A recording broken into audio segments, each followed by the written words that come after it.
Been around every night, sleep all day. Since you took your love away.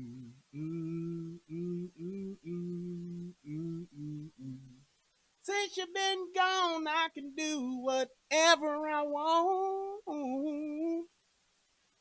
I can see whoever I choose. Boom, boom, boom. Oh, shit, hold on. Eat my dinner in a fancy restaurant. Oh, yeah, 'cause nothing can take away this blues. Yeah. Nothing compares. No. Click the like on your way in, people. Come on in the room. To you. Got a little Prince and Rosie games for you this evening. Yes, indeed. It's been so lonely without you here. I'm like a bird without a song. Doom, doom, doom, doom, doom, doom. Nothing can stop this lonely rain from falling. Tell me, baby, where did I go wrong? Oh, baby, I can put my arms around every girl I see. Oh, yeah, but they only remind me of you.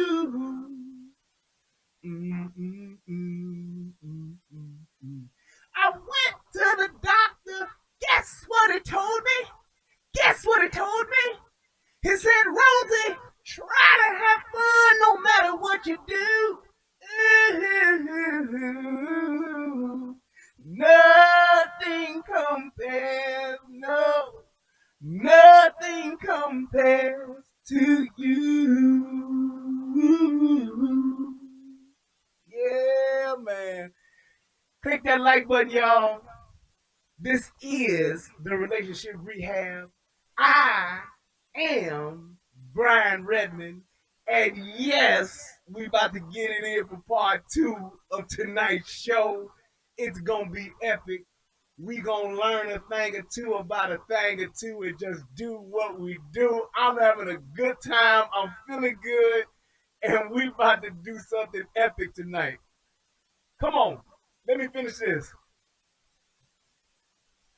All the flowers that I planted sugar in the backyard, they all died and went away.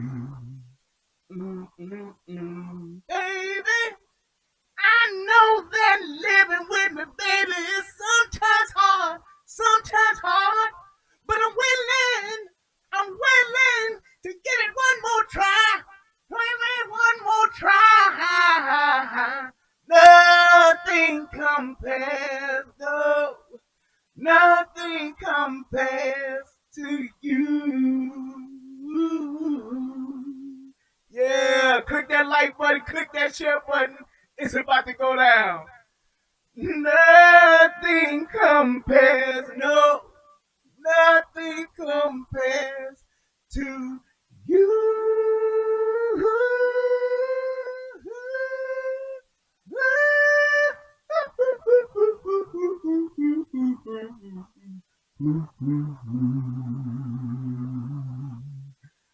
Rosie Gaines.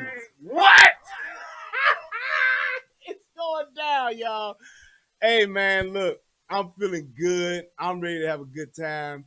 Let's do this. Click the like button, click the share button. It's about to go down. All right, y'all, look. If you did not catch yesterday's show, it's something wrong with you. You slipping, you living under a rock, you fucking up, your life ain't right, or you just ain't subscribed to my channel. It's one of those. One of those four. So I'm just saying. I'm just saying. That's why you didn't catch it yesterday. I'm just saying. If you tune it in now, there is a part one to this. This is part two. So hey, look, it's going down. SMK over on the United Guns of America side. It's only 3 of y'all over there watching, but hey, that's all right, because I see you. I see you. I see you. I see CJ Gunn. Hey, that's what's up. I appreciate you guys coming over there. But if you're not watching on the United Guns of America, the 3 of you, everybody else is like 23 of you over on the relationship rehab side. So that's what's up. All right, so let me give a shout out first and foremost to the first person in the chat, my man Skohai. Hey man, you getting yourself back in. I see you, boy. I see you. You making your way back, boy. I was worried about you for a minute, but I see you coming back now. Also want to give a shout out to my man Left Third, CJ Gunn. Hey CJ Gunn, thank you so much for helping me with my sound check earlier to get my mic right. Man, let me tell y'all something. I'm a technical person. But when it comes to this audio, video stuff, I'm just not too technical. When it comes to checking in on these settings, this damn XSplit be doing some crazy shit, man. And I just be getting lost sometimes. But I got it right. So we sound good. Everything sounds good. We checked it. I did a quick live stream on the UGOA side. We got it in and it was good. So it sounds good now. No problem. But just want to give a shout out to those who tuned in and helped me tune it up and get myself right.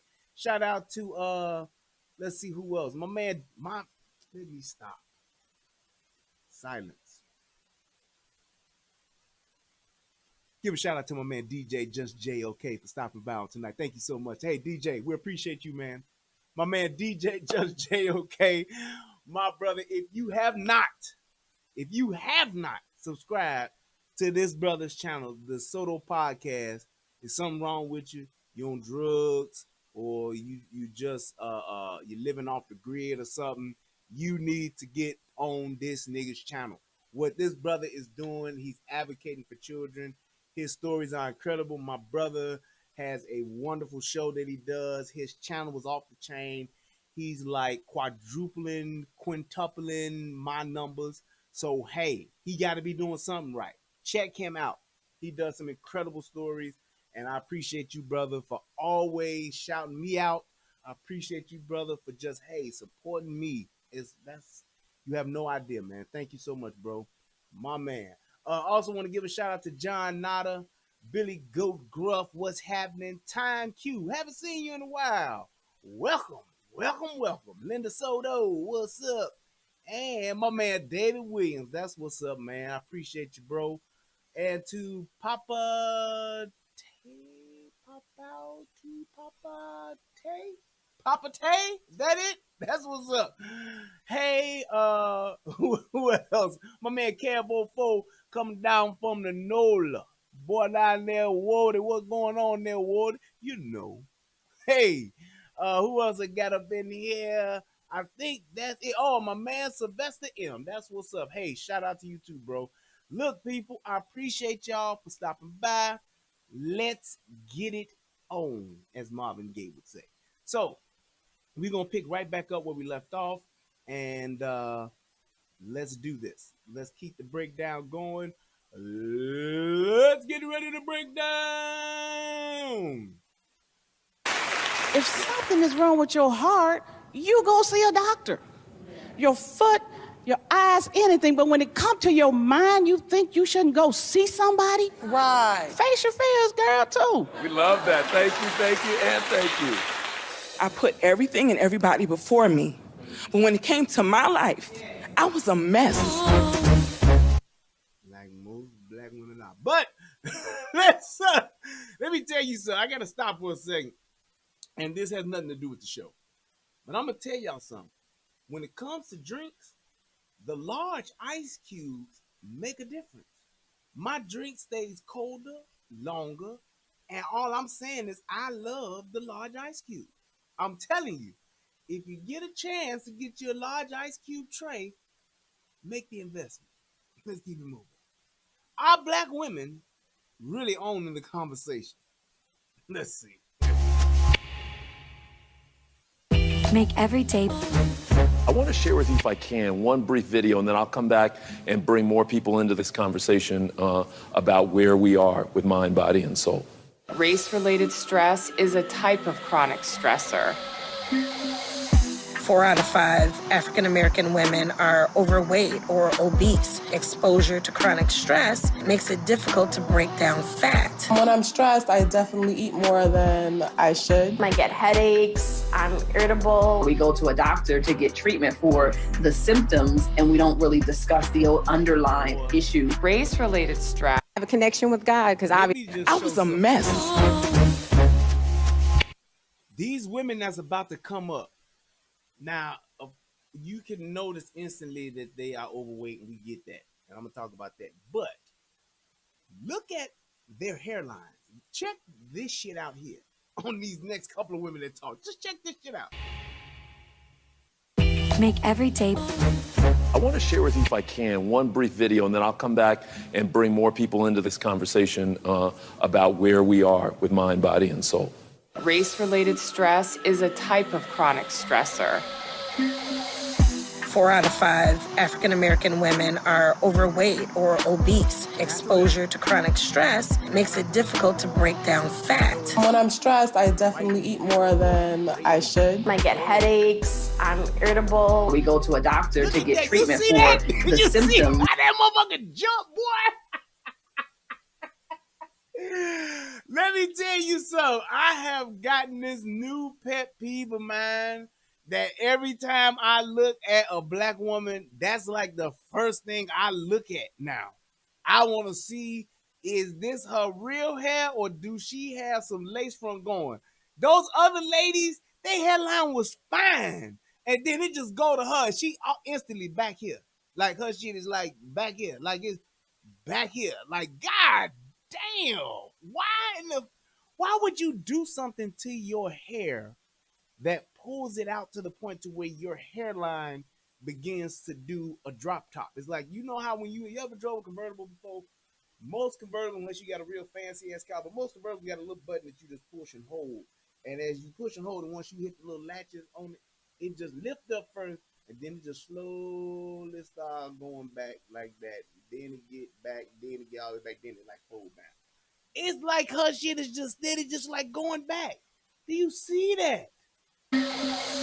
4 out of 5 African American women are overweight or obese. Exposure to chronic stress. Right. Face your fears, girl, too. We love that. Thank you, and thank you. I'm gonna be fair. I put everything and everybody before me. But when it came to my life, I was a mess. But we're gonna even talk about this. Make every day. I want to share with you, if I can, one brief video, and then I'll come back and bring more people into this conversation about where we are with mind, body, and soul. Race-related stress. She has a big forehead. She does. She don't have a 4 head. She got about a 5 head. That's actually a 6 head. Yeah, that's a 6 head. She don't have dreams. She has short stories on her forehead. I get it. She has a big forehead. This is a type of chronic stressor. 4 out of 5 African American women are overweight or obese. Exposure to chronic stress makes it difficult to break down fat. When I'm stressed, I definitely eat more than I should. I get headaches, I'm irritable. We go to a doctor to get treatment for the symptoms, and we don't really discuss the underlying issue. Race-related stress is characterized by blocked economic opportunity. The implicit biases and racism that we confront in the workplace keep us from those. Let me tell y'all something. Women, I don't know what it is, black women, if you bald head, if your hair nappy, if you can't do shit with your hair, if it's totally unmanageable, this hairstyle right here, this is fine.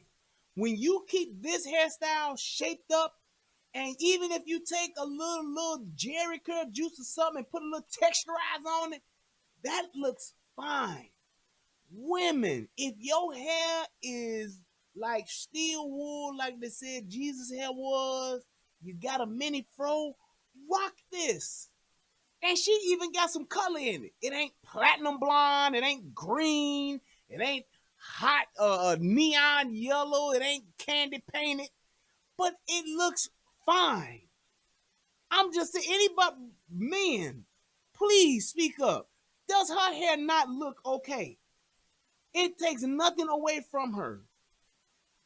That's all I'm saying. And if y'all disagree with me, if y'all say, nah, she look fucked up, B, I don't like that shit, speak up now. But in my opinion, her hair is presentable. She looks decent with her hair like this.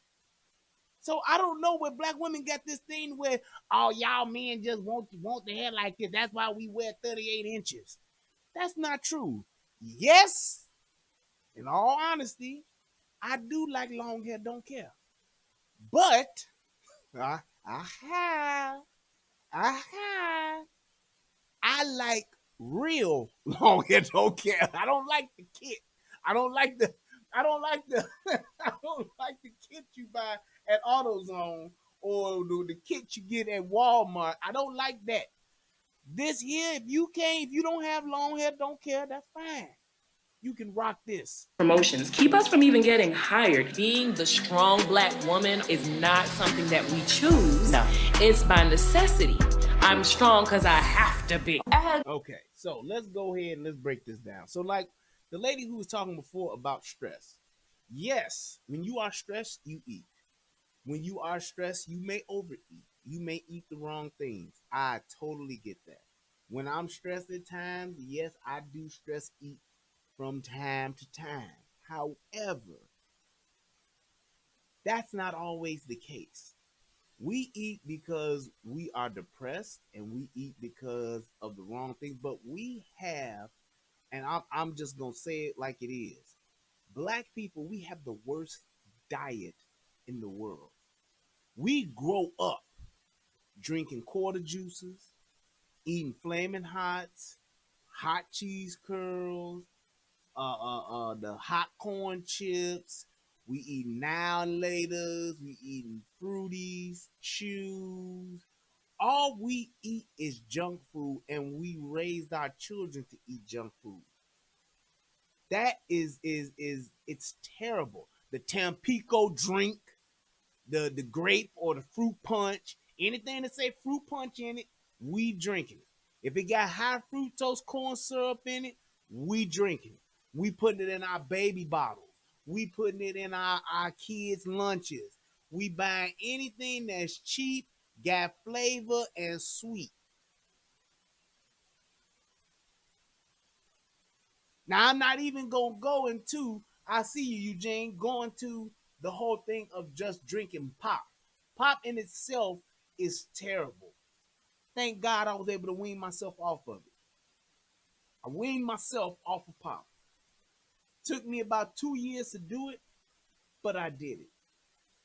So it's like when you thinking about the things that we put into our body on a regular, and then when we stress out, eating honey buns, them fucking super donuts, all that bullshit that we would eat at school at the corner stores, the bodegas, and all them little Arab stores in your neighborhood, all that shit you eating, not to mention the known terrible shit that we putting in our bodies, like the pops and the high fructose corn syrup and the iodized salt.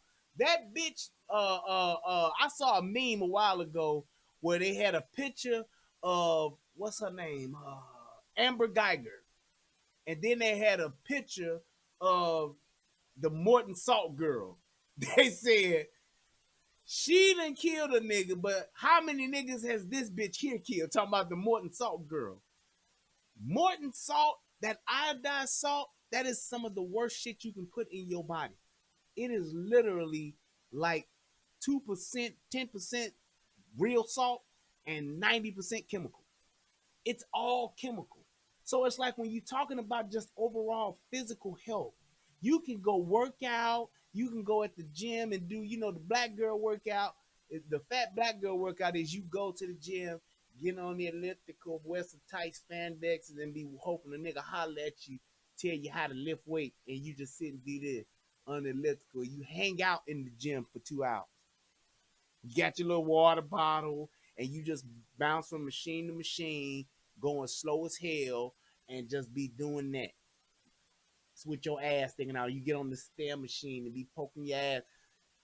Ain't working shit. But when you talking about trying to go work out, walking, doing stairs, mountain climbing, fighting mountain lions. I don't give a damn. When you get done working out and you come and put garbage in your body, you're defeating the purpose.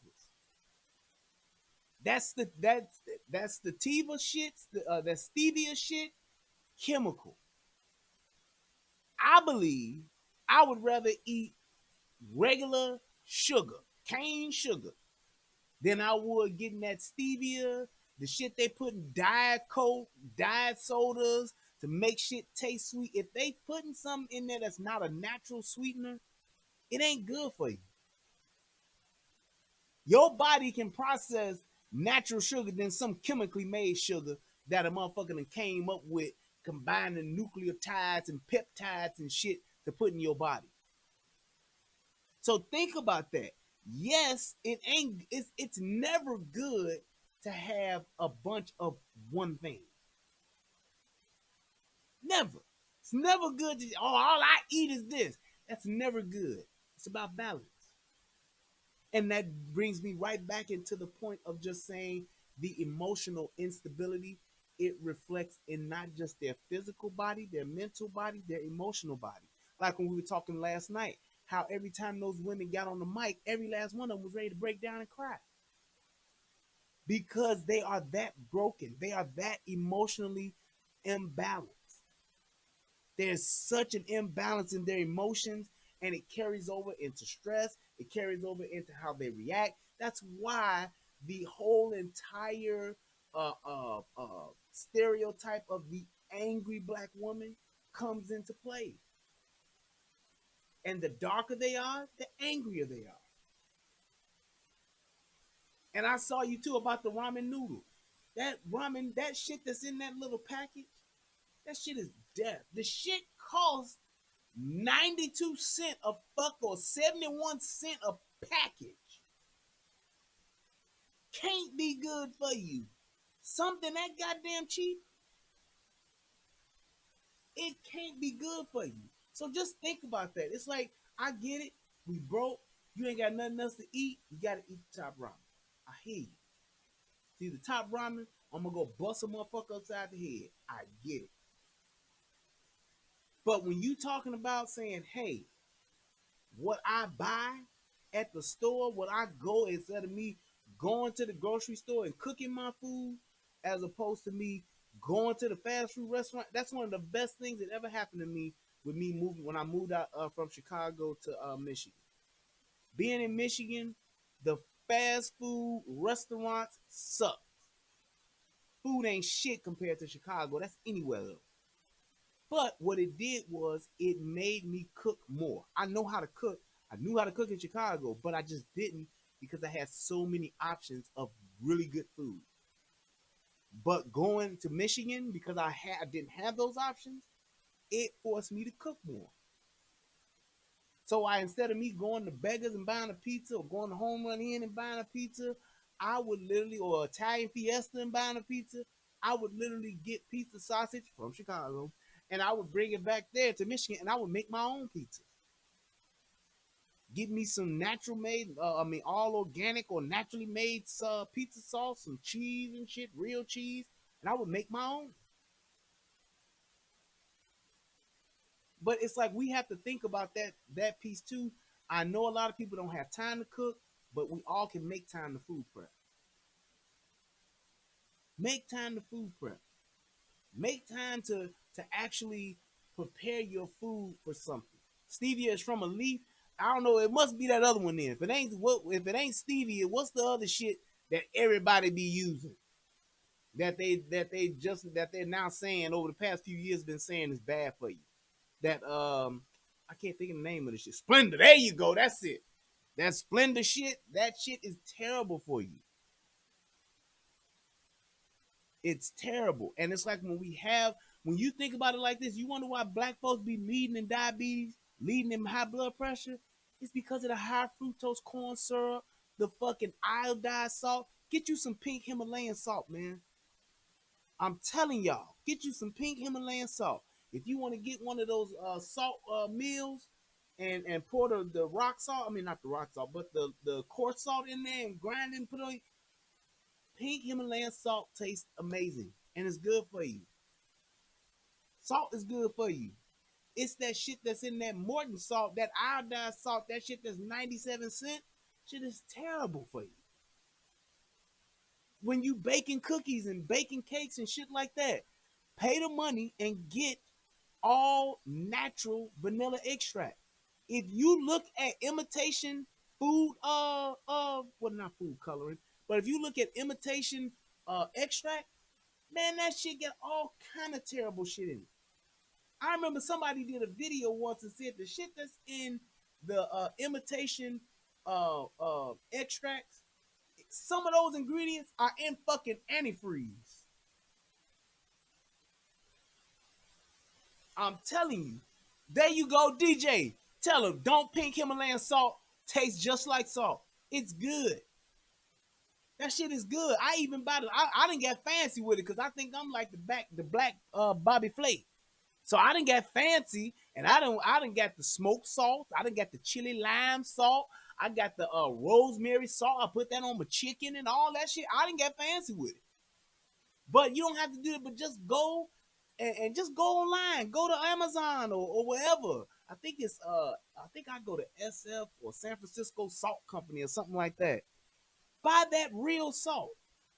And stop using that shit. Get you some little small salt shakers and take that shit to your restaurant or put it in a little Ziploc bag.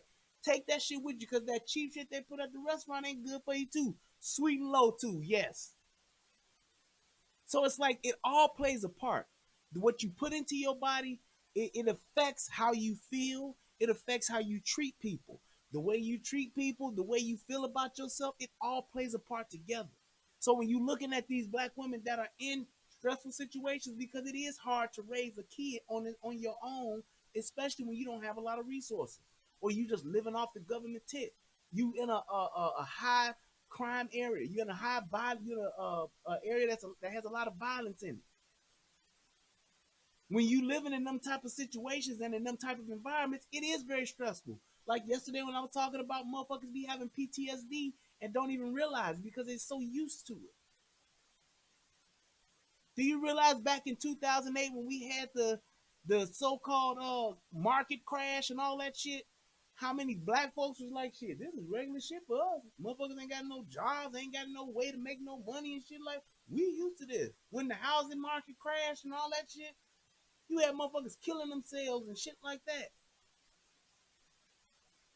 But it's like when you look at how we live and what we do, it's like we used to it. So black folks was like, shit, this ain't shit for us. We good. So all of this shit plays a part. We have to be more conscious on what we put into our bodies, and we need to be more conscious. And when we know something don't feel right, how we need to go get help. Girlfriend who I told, and she was like, girl, you are not white. You do not go to therapy. Women, it's not always obvious the many ways that racism causes us stress. It's a sort of paralysis that happens at different times throughout the day. You are not alone. There's other women out here that understands you, that went through what you went through. As I got older, I decided to get therapy for myself. Depression is not something to be swept under the rug. You need to address it. Stop feeling like you cannot ask for help. If your health is going downhill, let's say that, you can't be of help to anybody else. Who believes we make excuses for not taking care of ourselves? Yes? All day long. Let me hear from you. My name is Lisa Banks, and I am the only girl in my family. I'm the oldest. So I was born with stress. I lost.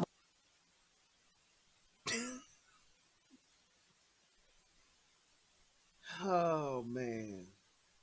I'm the only girl in my family, and I was born with stress. Are you fucking kidding me? Like, you was diagnosed with stress at 3 weeks. You came out and was just, it's a baby girl, but she has hypertension. Congratulations. Seriously? Come on, man. Oh, hang on. This is my wife.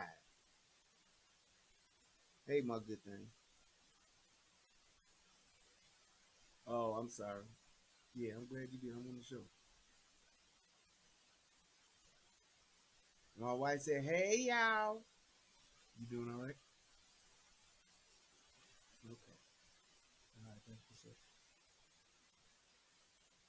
love you too. All right. Bye.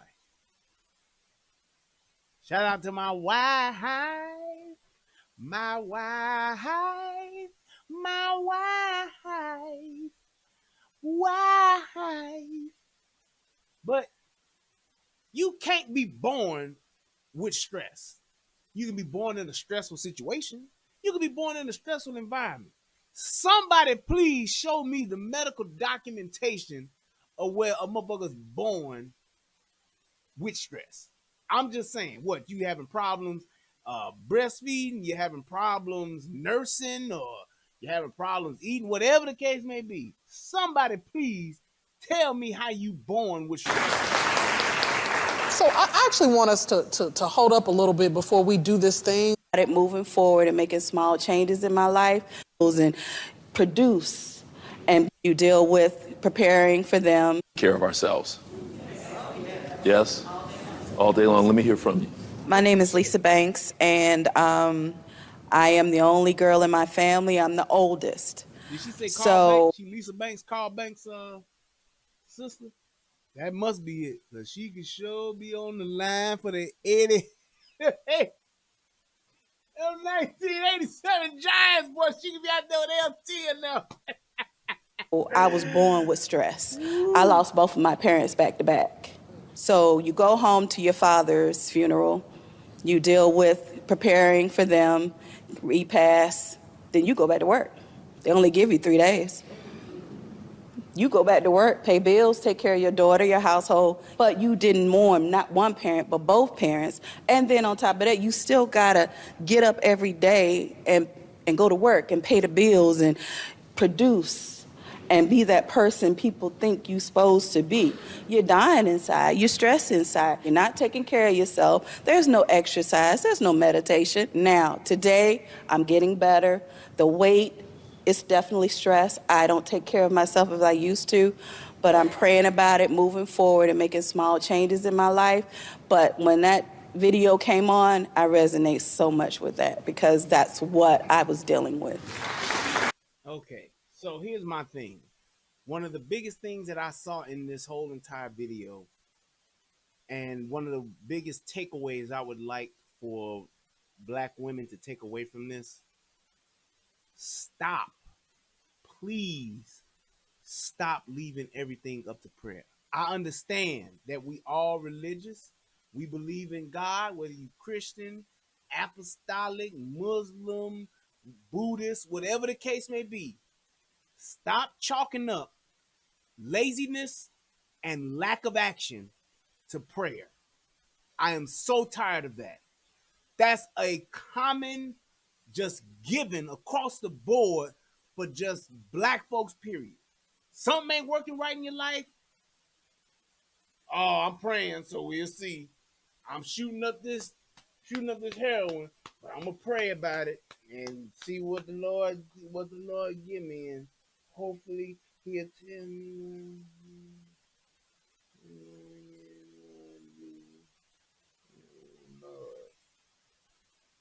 All the while, steady doing what you're doing, or steady not taking action to do better. I don't care if you're taking baby steps. Just take steps. There has to be a thing. You don't have, and I don't know, man, shout out to my boy Darnell, because he showed this, ever since he said this has stuck with me. Prayer without works is dead. So to all the niggas out there in nigga land, all the Black folks, let me explain something to y'all. Turn to the book of Galatians, chapter 10, verse 1. Prayer without works, or faith without works, is dead. Having the faith that something's going to change and you're not doing no work with it, it don't mean jack shit. So stop doing that. Stop saying that, oh, I'm going to work this out and Jesus going to work it out for me and I'm just going to give it to God. If you ain't working for nothing, if you ain't putting no actions and no plan of action to change what it is that you're trying to change, it's dead. It ain't going to work. Whoa, it ain't going to work. Did I do that? Nope. It ain't gonna work. It will not work. So stop saying that the shit that you ain't doing and saying, I know I gotta work on this. I'm gonna try and I'm gonna pray about it. Just pray for me. If you ain't doing nothing to change it, it ain't gonna work. That's all I'm telling you. I keep telling people this. Faith, God, it's like insurance. It's like gap insurance. When you've done everything that you could do and you've maximized all of your options, you've done as much as you can, and now you're at the point to where you're just hoping that something happens. You speak that thing into existence, and then you let God do his thing. That's when God come in. Once you've done all of the work, you've done everything that you possibly can, you've worked every angle, you've changed every aspect, everything that you have knowledge of doing, you've done it. That's when God will move and put the right person in your life. That's when God will move. What the fuck is that in my mouth? Hold on. Here you go, the devil trying to make me stop my preaching. But that's when God steps in and puts the right person in your life. That's when God steps in and lets the right thing happen. That thing you've been waiting on. That's when it will begin to happen and manifest, because you've done the work and you're speaking it into existence. That's how that happens. That whole thing of I just sit back on my ass and pray and just wait on my blessing to come a knocking, that shit don't work. That's a slave mentality. You let me beat your ass, treat you like shit, and just shit on you day in and day out, and I want you to just pray while I keep on doing your ass in. That's a slave mentality, people. Stop thinking that.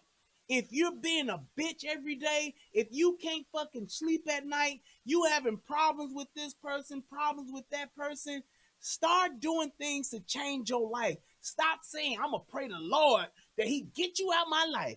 No, get yourself out of the situation. God is gap insurance. Once you've done all you can, you've prepared yourself, you've made every possible adjustment you possibly can, and now you need the alignment of the stars, and you need the cosmos to come together and the ancestors to push you forward into your purpose. That's when God say, go ahead, man. I see you done did the work. Go ahead. That's like if you get in your car and you driving and you run out of gas. If you sit in your car, people just gonna ride by. However, if you get out, even though it's gonna be very hard, very difficult to push that car by yourself, when people see that, that's when God say, pull over and go help him. Pull over and go help her. Sitting in your car and you got a flat. If I drive by, I'm going to think you got AAA. You waiting on AAA. However, if I see you out there changing the flat and you struggling, that's when a person is more inclined to help you. You have to do for yourself first. Do everything you possibly can first. Then you can pray while you're working. Pray while you're changing your surroundings. Pray while you're changing your situation. Pray while you're disconnecting from people that ain't doing you no good. That's what you do. Don't just sit back and hope and wish and pray, and it be 5 years and you still hoping and praying and wishing for your breakthrough, shouting and falling out in church. Yeah, Jesus, it's gonna come. What are you doing those other 6 days a week? You have to put those things that you want out into the universe, and you have to do the work for it. So I actually want us to hold up a little bit before we do this thing where we start blaming ourselves.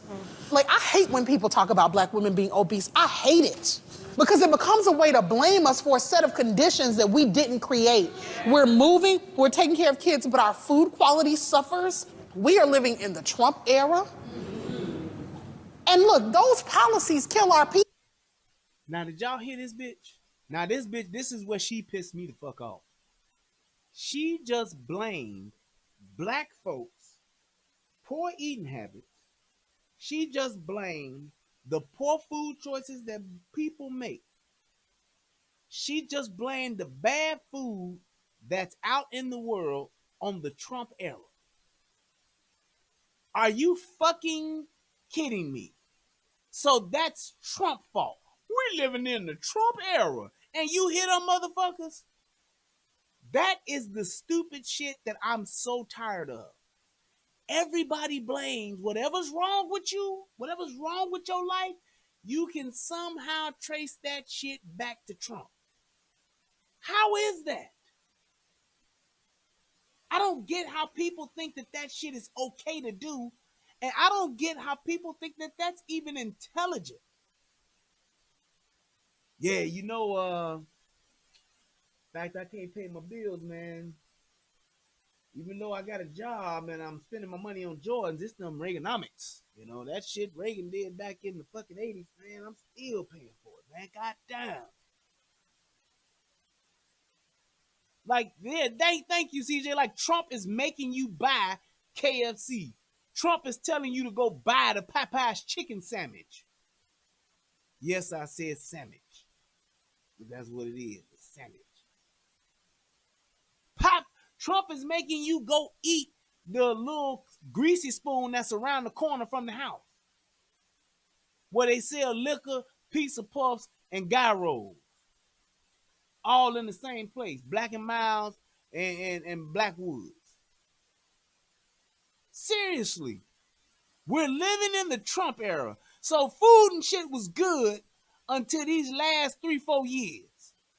So yeah, thank you, Chuck. So she's gained this probably 200+ pound motherfucker done gained all of this in 3 years. Because we in the Trump era. That's asinine. That's idiotic. And it makes me think to not even give this person any type of energy to think about what they saying could even have any merit when you make dumbass statements like that. And the problem with that was not nan motherfucker in that audience said, well, huh? What? No. Not nan motherfucker said a thing in there. We have to challenge each other. Women, stop letting the shit that you know in your heart and in your mind, when a motherfucker say something that don't sound right, stop just shutting the fuck up and not saying nothing and nodding your head, talking about that's your experience, that's your truth. There is no your truth and my truth. It's the truth. Y'all hear Tommy say it all the time. It ain't no, it's my truth. Oh, I'm telling my truth. Tell your truth, girl. That shit Ayanna Van Zandt be saying. Stand in your truth. No. Tell the truth. And that's it. Move the fuck forward. Make the adjustment you need to make. I just gotta hear this bitch say this shit one more time. Says that black women, when we do the same diets as white women. So I actually want us to hold up a little bit before we do this thing where we start blaming ourselves. Like, I hate when people talk about black women being obese. I hate it because it becomes a way to blame us for a set of conditions that we didn't. You should be blamed for being obese. Being fat, overweight, hey, you 5 to 10 pounds overweight, that's one thing. If you're obese, morbidly obese, super morbidly obese, that's poor food choices. That's emotional eating. That's your unhealthy relationship that you have with food. That ain't got shit to do with Trump. It ain't got shit to do with the Republicans. It ain't got shit to do with nobody but you. You got issues, problems you need to iron out. I will holler, but now you on timeout. That's what that is. If you are, oh, let me hear this one more time. What she's saying is asinine.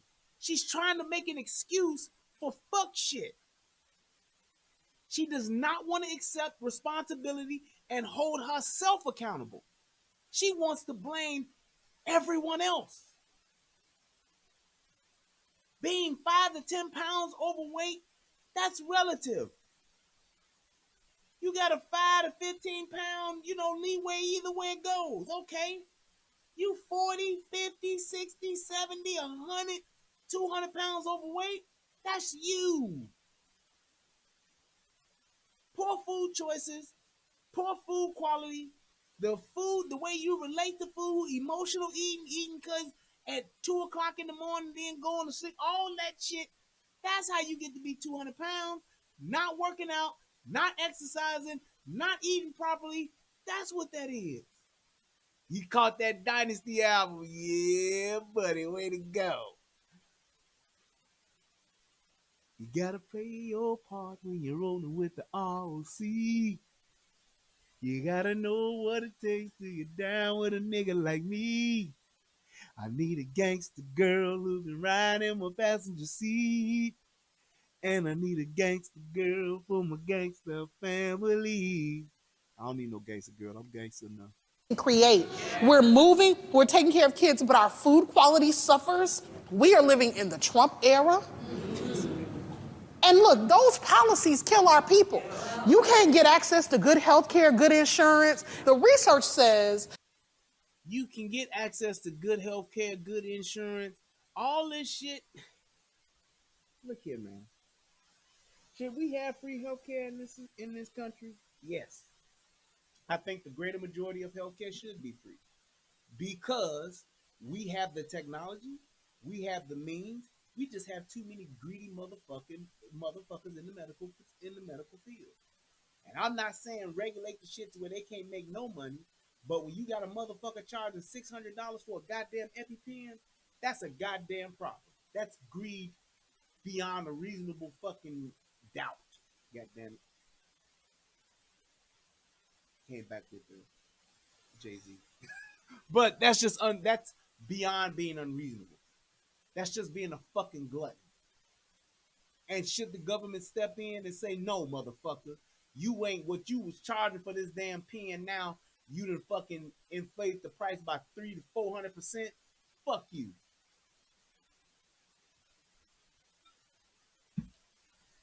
But you can't make the excuse for what you put in your fucking mouth and the lack of you getting up off your ass every day. You can't put that on Trump and the rest of the fucking country and the rest of men and women who say something about you being overweight. That black women, when we do the same diets as white women, we lose less weight and we lose it slower. Even when we're following the diet of being obese, I hate it because it becomes a way to blame us for a set of conditions that we didn't create. You're wrong. Now, everybody loses weight differently. It depends on your metabolism. It depends on your food plan. Every type of food plan or every type of meal plan don't always work for everybody the same exact way, so you won't have the same results. But I have any doctor, nutritionist, weight loss doctor, anybody in the medical field will tell you this. Here's a fact. Regardless of how fat you are, if you burn more calories than you take in, you are guaranteed to lose weight. One more again. If you burn more calories than what you actually take in, you are guaranteed to lose weight. That's a fact. There is no other, oh, well, you got to have this, and if you do that, you do. No. You can get all the way down into the different types of foods, your superfoods, and all of that. You can get into all that shit. You can do that. You can do the Weight Watchers and all of that. Burning more calories than what you're taking in, it's a scientific fact that it works. If you have no other tools, you can't afford weight loss surgery, you can't afford a nutritionist, you can't afford a weight loss doctor, you can't afford a fat camp, you can't afford a fat doctor, you can't afford none of that. I get it. If you take more calories in than what you're burning, you will gain weight. Now, people can get into, oh, these are healthy calories, these are healthy carbs, these are bad carbs. You can do all of that. That's going deep into the rabbit hole. Just a fact. If you burn more than what you put in, you lose. That's it. Yes, CJ, it's a very simple equation. 2 minus 1 equals 1. That's it. If I'm burning 2,000 calories and I'm only taking in 1,000 calories, then I'm going to lose 1,000 calories. If I continue to do this process, over time, I will lose weight. Yes, you can work out. Yes, you can do high intensity, high interval, all that HIIT shit. Yes, it works. But if you want to keep it basic, you can lose weight by simply taking a slim fast breakfast, a slim fast lunch, and a smart one dinner. 3 meals a day, protein you need, and a meal at night. And you will lose weight. Guarantee it. I've done it myself. Yep, you can do intermittent fasting. You can do all of the keto. All of that shit works. Keto, low carb. I can testify. It works. It does. You can do every workout plan, the PX90. You can do the Shaun T workout. All that shit works. Bowflex, No Flex, Funk Master Flex, Flex himself. You can do all that shit. It works. But if you're not burning more than what you're taking in, it won't work. No weapon formed against me shall prosper. It won't work. It won't work. Yep, you can do kung fu, karate, taekwondo, tai chi, wudon. You can do Li Mu Bai, Green Destiny. You can do whatever. Yes, Shaun T is gay as Christmas, but he can help you lose weight. You can do whatever. Wu-Tang, Judo, Bushido, all that shit. It works. But keep that one principle. I burn more than what I take in. Put yourself on an 1,800 calorie diet. If you want to sit on your ass all day and don't do shit, put yourself on a 1,200 calorie diet. Shaq Fu, that shit works. That shit works. I'm telling you. Put yourself on a 1,500 calorie diet and don't do shit and watch yourself lose some kind of weight. No fucking candy, no fucking junk food, no fucking pop, no fucking high fructose corn syrup. I'm going to tell you right now, I lost 30 pounds by getting off of pop. Pop will fuck you up. Just saying. Let's get back to this Mountain Dew 32-ounce, 64-ounce big gulp drinking bitch. We're moving, we're taking care of kids, but our food quality suffers. We are living in the Trump era. And look, those policies kill our people. You can't get access to good health care, good insurance. The research says that black women, when we do the same diets as white women, we lose less weight and we lose it slower, even when we're following the diet, than our white women counterparts. That's a goddamn lie. You take a fat white bitch and a fat black bitch and you get them the same shit, they will both lose weight. It won't be the exact same because nobody loses weight the exact same way. You can see motherfuckers on The Biggest Loser and them motherfuckers work out and do the same workouts. Do they lose the same amount of weight? No. Every human is different. Every body is different. I could lose 10 pounds this week and lose 30 the next. There is no fucking diet where everybody loses the same weight, the same kind of way.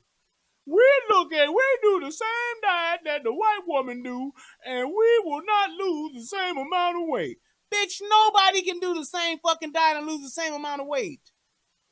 That's just not fucking possible. Every human is different. So what, and why the fuck would I want to be concerned about losing the same amount of weight as a white woman anyway? I've been on this diet, and this white man at work lost way more weight than me.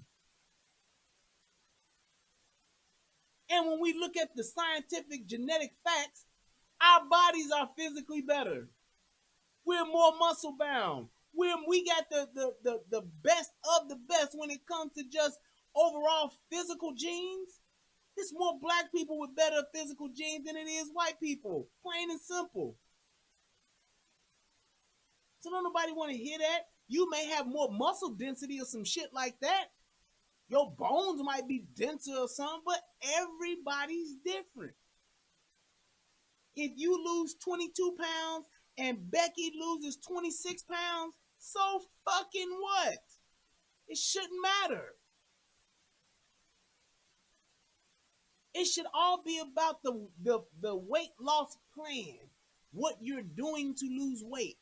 You might have off days. She might get sick. You might not get sick. She could lose more weight or you can lose more weight. It's all about what you do and how you approach it day in and day out. It ain't got shit to do with saying, oh, she white, that's why she lose more weight. You hear how fucking asinine that is? Jesus Christ. I'm so tired of black women making shit up. All to support their narrative. You come up with a bullshit narrative and refuse to back it up with any facts. It's all how you feel. It's all this is what I think. And then it's just a bunch of shit that I just throw together. Come the fuck on. Be more fucking creative than that at least. Write some shit down and say, yeah, this doctor wrote this. Say something. Instead of just pulling some shit out the fucking air or out your fat ass. Close your mouth and your fat ass, boy. I don't know if y'all know what that's from. But anyway, just don't make shit up. Accept responsibility and say, hey, black folks, my man, hey, boy, Iku Miku, you be on it. Jesus Christ, stop making it to where we just think that because some shit ain't right for us, it's everybody else's fault. It's a whole nother different set of circumstances as to why we did the fuck shit or why fuck shit happened to us. Sometimes it's just you being overindulgent. Sometimes it's you not controlling your portions. Sometimes it's you not making smart food choices. It's just what it is. And what public health practitioners think is that our stress responses in the body change our metabolism. It's literally that the racism that you're experiencing and the struggle to make ends meet actually means the diet don't work for you the same. All right. So this bitch just said racism is why niggas is fat. Yo, you fucking kidding me? Racism is why niggas is fat. Obesity in the black community is due to racism. And everybody like, yeah, that's right, yeah. Bunch of fat motherfucking bitches talking about, yeah, that's right, that's right. Yeah, I knew I was fat for some reason. It's because of these racism. These racist white folks, these racist people, they making us fat, y'all. No, bitch. It's McDonald's. It's the number twos you getting. What's the number 2? Is that the cheeseburger? The double cheeseburger? Not the double cheeseburger, but the 2 cheeseburgers? The number 8, whatever the fuck it is. Yeah, right. That's what it is. It's these racist white people that making us get fat. Yeah, that's it. That's right. Right. Bitch. Women counterparts. And what public health practitioners think is that our stress responses in the body change our metabolism. It's literally that the racism that you're experiencing and the struggle to make ends meet. Bitch, it's literally the brick of baked macaroni and cheese and dressing and greens that you put on your plate. Bitch, it's literally the motherfucking 12 chicken wings that you fry and you eat 8 of them and then you eat fries. Bitch, it's literally the half of pineapple upside down cake that you take home talking about you gonna give it to everybody so they can all have some, but you eat the majority of the shit the first night topped with ice cream. It's literally the large order of rib tips that you get from Limbs and you eat the whole thing. It's literally the 2 pizza puffs with mild sauce that you eat all by yourself and don't nobody else know. That's why you fat. It's literally the 2 bacon double cheeseburgers that you eat by yourself and then wash the shit down with a motherfucking Diet Coke thinking you making a better food choice.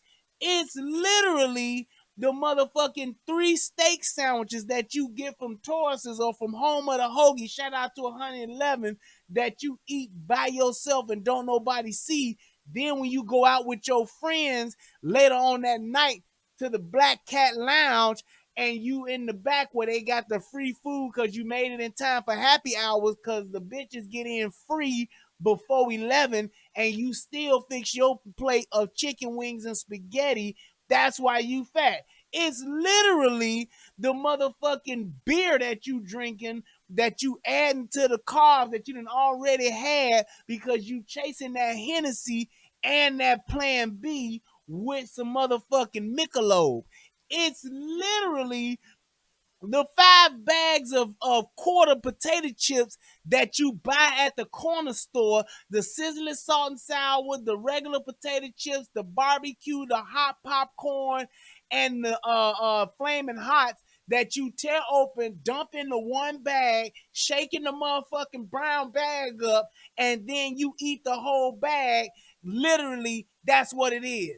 It's literally the pickle that you buy with the peppermint stick, with the Chico stick, with the motherfucking $2 worth of penny cookies, with the motherfucking the chews and the fruities that you buy, keep in your room, don't nobody know they in there, you hiding it from the kids, and you just eat that shit on its own.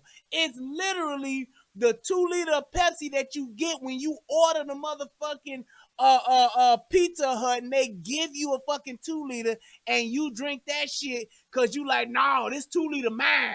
Y'all can have the root beer one. I'ma drink the Sprite one. That's what it is. It's literally the motherfucking 8 motherfucking Polishes that you buy, only let your kids eat 3 and you eat the other 5.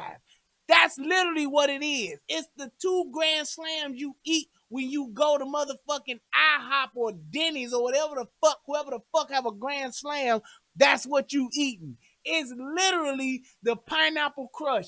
It's literally the grape crush. It's literally the motherfucking Mountain Dew. It's literally all that fuck shit you eating. The bucket of chicken, the box of chicken, the church's chicken, the motherfucking Colonel's chicken, the motherfucking cousin's chicken. That's what it literally is. God damn. It's literally the Tahitian treat that you drink that you got stored under your motherfucking bed and ain't letting nobody else know that it's there because you cracking them motherfuckers quiet than a motherfucker late at night while you watching First 48. You saying, I'm gonna watch this First 48. And then you sipping them up. You sipping the motherfucker by yourself. And the ain't shit nigga that you just fucked is laying down, he sleep. It's literally the bitches that be fighting in the McDonald's because the shake machine, it ain't working, but it really is working, but they just don't feel like cleaning the shake machine, so they tell everybody the shit ain't working in the hood. That's literally what it is. Actually means the diet don't work for you the same. And I'm with you. I'm with you.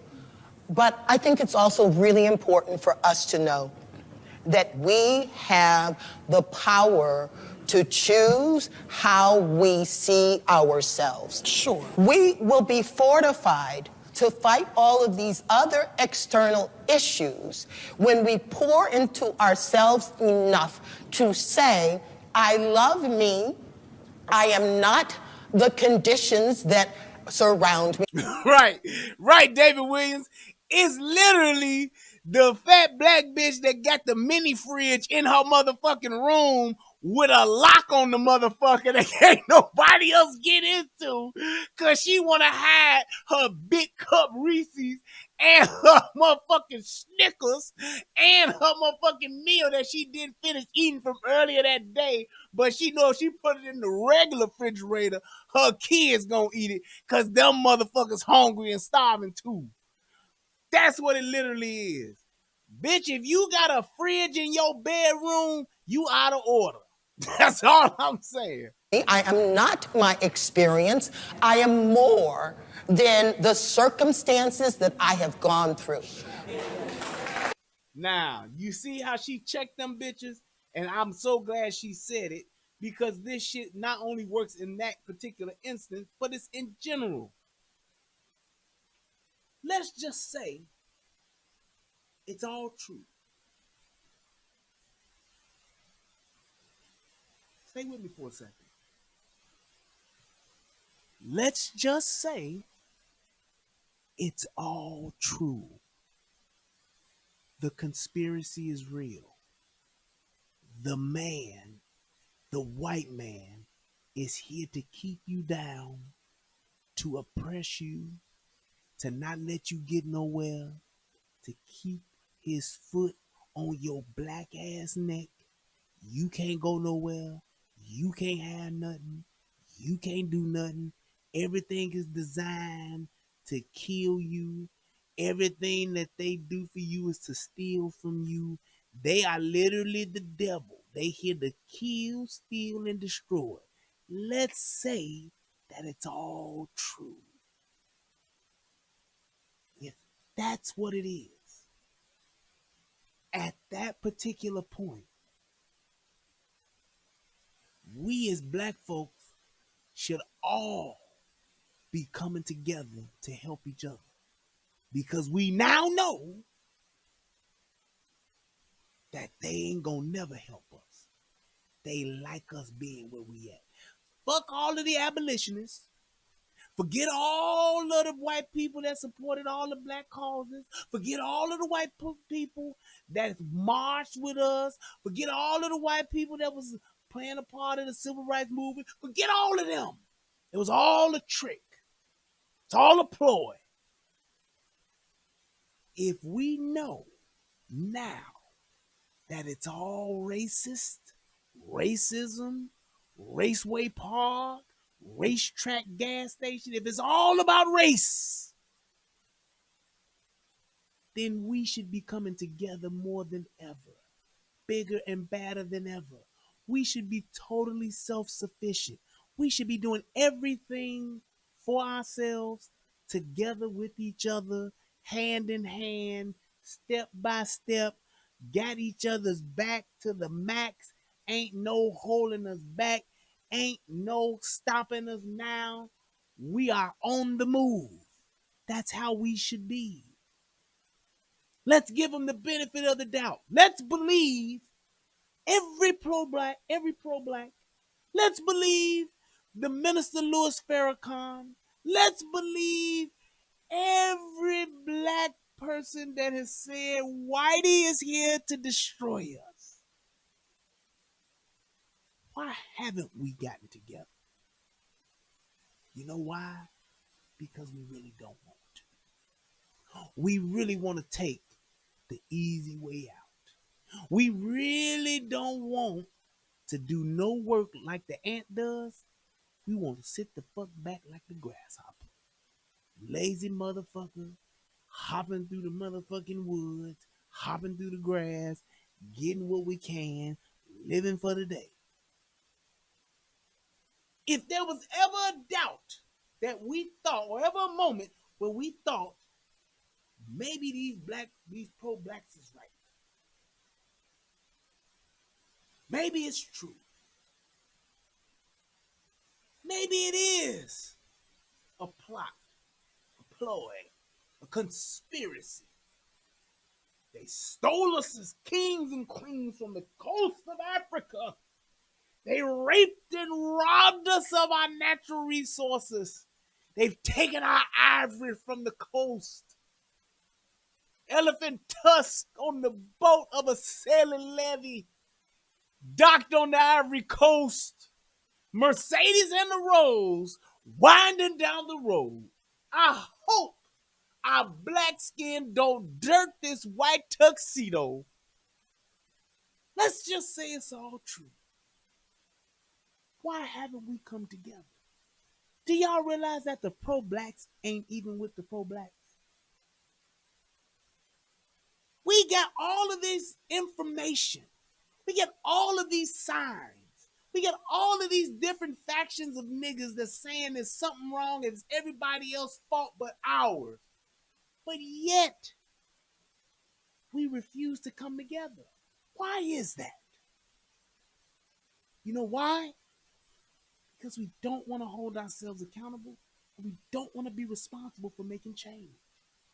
That bitch said that her being fat is not only because she's black and her body loses weight different than other races, but she also blamed it on healthcare. She blamed it on Trump. She blamed it on the Trump era. She blamed it on all of the other things that she possibly could in the world. Except for herself.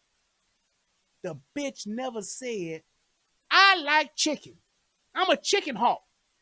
I like chicken. And I get to tend them rabbits. The bitch never said it. I like greens. I like greens and macaroni and cheese. I like fried turkey. I like fried chicken. I like ham. Shout out to my cousin Tuck. He loves a ham. He would kill for a ham. Won't harm a fly, but a kill for a ham. We'll eat ham every day if it was socially acceptable. Not just any old ham. Good ham. Ham on the bone. Honey baked ham. Black Forest ham. He's a ham aficionado.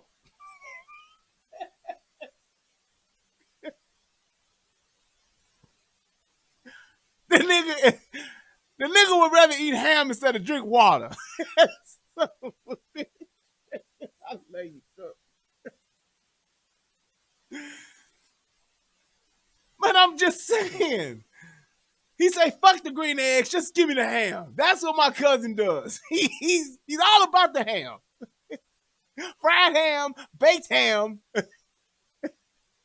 boiled ham. He don't give a fuck. If it's ham, he's in. I love them dearly. But my point is this. We never take the initiative to just say, and the responsibility to just say, you know what? I fucking eat too much. I eat the wrong thing. I'll eat a whole pizza if I order it from Pizza Hut. That's my problem first. Maybe there is some fuck shit later on down the line. Yes, I know that they putting the drug, the byproducts of drugs into the water and it runs off and you can find traces of all that shit in your blood. I get it. Yes, they putting soy in every goddamn thing. I understand that. But what the fuck does that have to do with your black ass eating a whole pizza by yourself? I have to say to this young lady here, you had a therapist who started to back away from you. When you told that story, you know what I heard? I heard that she was the wrong therapist. Yes. Right? That was from last night. She was talking about her therapist backed away. Bitch, you ran off the therapist. That's what the fuck you did. Just saying.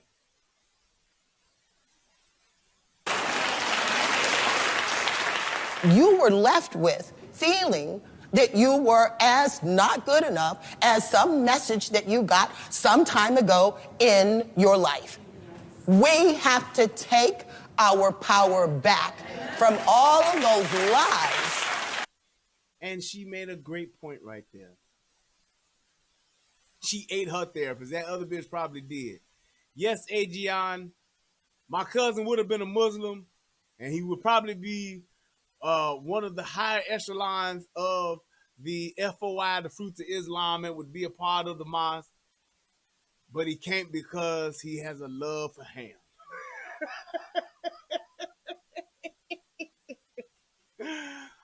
But look, let me tell y'all something. Anytime that you take whatever's wrong with you, or whatever's happened to you, whatever your experience is in life, anytime you take that and you make it because of what somebody else does or somebody else did, and you say that's why, and you can't move away from it or grow from it, you've given them the power. Case in point, my auntie, I hate her because she always put me down. Every time I go over her house, she gets something negative to say. When was the last time you was over there? Yesterday? When was the last time you was over there before that? Last weekend? Why do you keep going over there? Because she my auntie. So the person who you feel is hurting you and putting you down, making you feel bad, abusing you verbally, emotionally, psychologically, has been doing it all your life, whatever the case may be, you still feel the need and desire with your grown ass to go hang around her. You giving her the power over you. If what she says to you affects you to where it changes your behavior, and that's for anybody. If anybody has the ability to say words to you as an adult and it affects your behavior, it changes how you behave, you have given them the power over you. It ain't their fault. You've given them the power over you. So just keep that in mind. Anybody that gets on your nerves, pisses you off, hurts your feelings, tears you down, all of that, and you grown, and you continue to fuck with them, you are giving them power over you. All right, I'm going to bring a whole variety of people in, and I know you got something to say. I can see you sway. Come on up. Come on up. Let me hear from you. What you said about knowing yourself and loving yourself is a very important part of not making excuses. For me, I made everything and everybody else more important than me. A lot of it is how I was raised. I was told that I was a whore. I was told that I would never be anything. And so most of my life experiences lined up with that. I've been raped. I had a daughter from a sexual assault. I decided to keep her, and she has been a blessing in my life. She's special needs, but She's been a bright light in my life, despite how she got here. And much like... Do you hear that? Do you hear that? I eat bacon and ham. I'd hop on the goddamn back of a hog and take a bite out of it if I could. Nothing wrong with the hog. I like bacon. I like ham. I like it.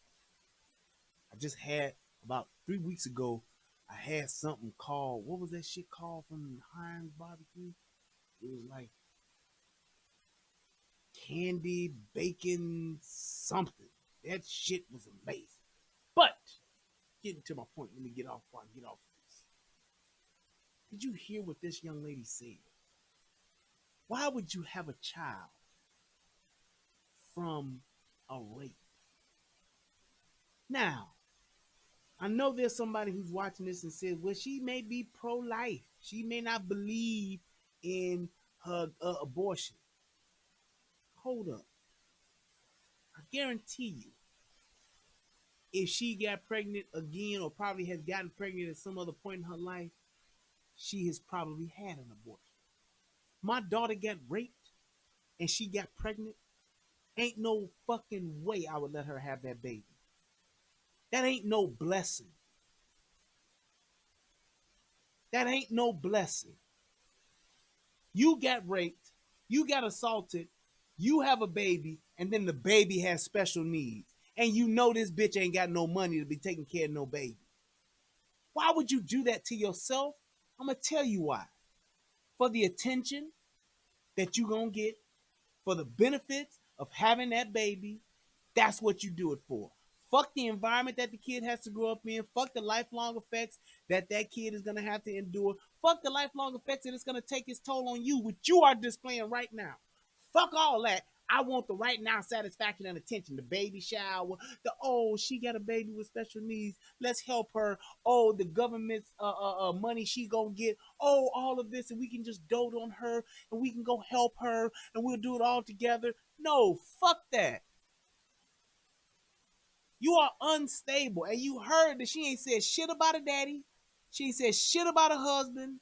She is damaged already, and then topped it off with a baby that has special needs. Do you see the fucking level of shit that black women will pile on themselves? And not to mention the stress and all the other shit she's dealing with. And we then title that with the, I'm a strong black woman. No, you a stupid motherfucker to do that to yourself.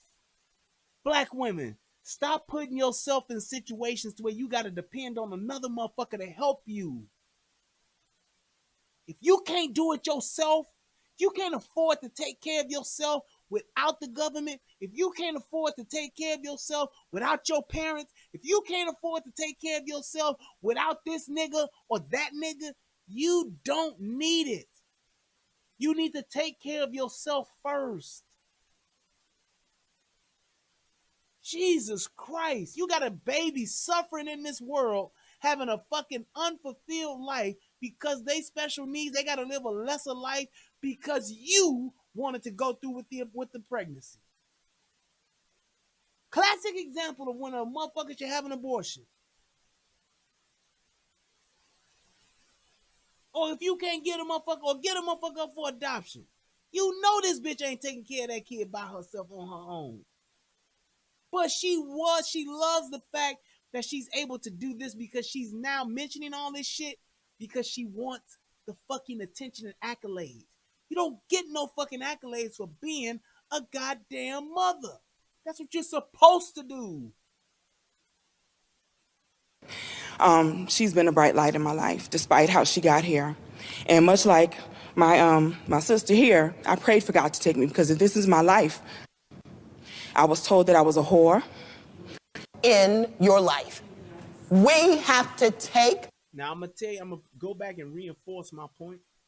And I'm going to tell you, when she starts talking, listen to everything she says about her kid, her experience, and all the things that's happened to her life.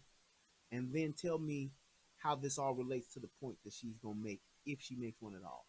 Our power back from all of those lies All right, I'm gonna bring a whole variety of people in, and I know you got something to say. I can see you swaying. Come on up, let me hear from you. What you said about knowing yourself and loving yourself is a very important part of not making excuses. Knowing yourself, loving yourself, and not making excuses. Let's hear how this all ties into that. For me, I made everything and everybody else more important to me. A lot of it is how I was raised. I was told that I was a whore. I was told that I would never be anything. And so most of my life experiences lined up with that. I've been raped. I had a daughter from Rape does not make you a whore. Just saying. You not amounting to anything does not make you a whore. Strike one. Sexual assault. I decided to keep her, and she has been a blessing in my life. She's special needs, but she's been a bright light in my life, despite how she got here. And much like my sister here, I prayed for God to take me, because if this is my life, I don't want it. And that was all because I didn't love me. I put everything and everybody before me and took care of everybody so well. But when it came to my life, I was a mess, okay? And so, I'm sorry. You see what I mean? They cannot make a single point. She hasn't been on the mic all of maybe 35, 40 seconds.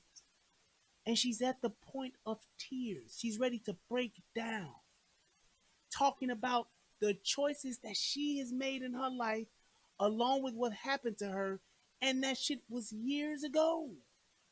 And she still can't even, and not to say that it shouldn't get her emotional, but it's getting her to the point to where she can't even speak, which means that shit is like a bubbling pot. It's like ready to overflow at any moment. I have done the work, I'm doing the work, still in the middle of it, of learning who I am and dispelling the lies that I was taught about myself, you know, because those things have held me back from taking care of me.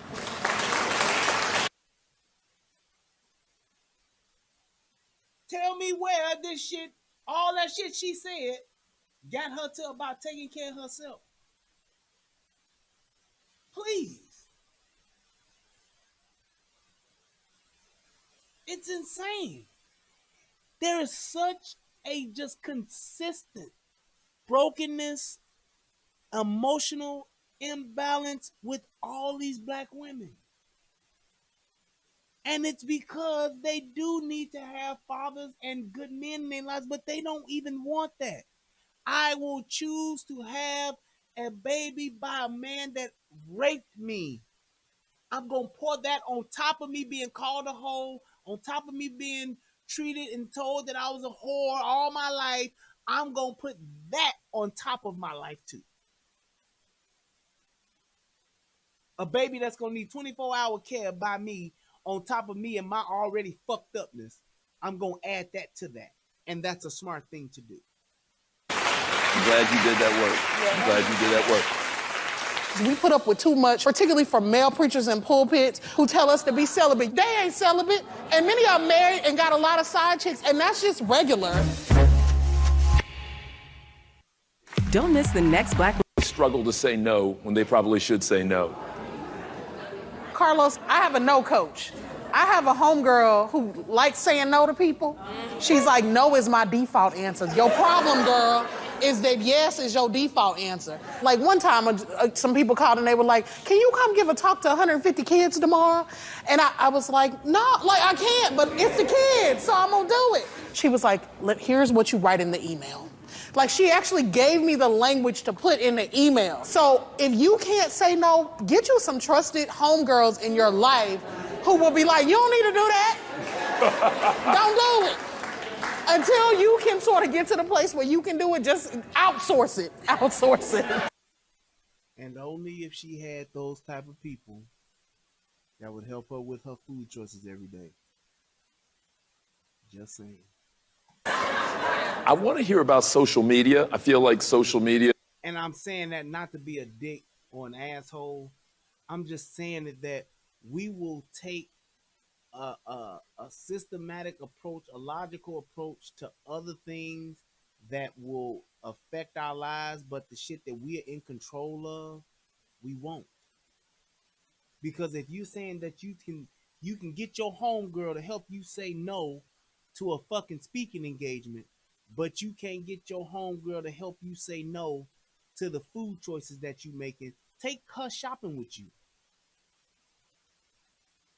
You see what I'm saying? It's like they only want to apply and pick and choose what to apply and don't want to have no accountability. And I ain't saying nobody that you got to be perfect. I'm not saying that. But what I'm saying is just try to practice what you preach.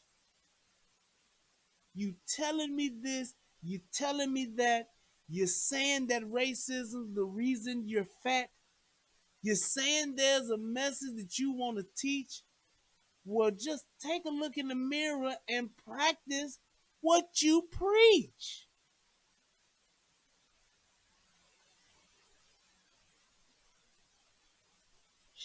Is impacting us all? Is it adding to our stress? Is it decreasing our stress? What's social media doing? I feel like it could do both. It depends on how you use it. Like I'm a media personality, so I stay on social media a lot. But sometimes I have to catch myself because what we start doing is comparing.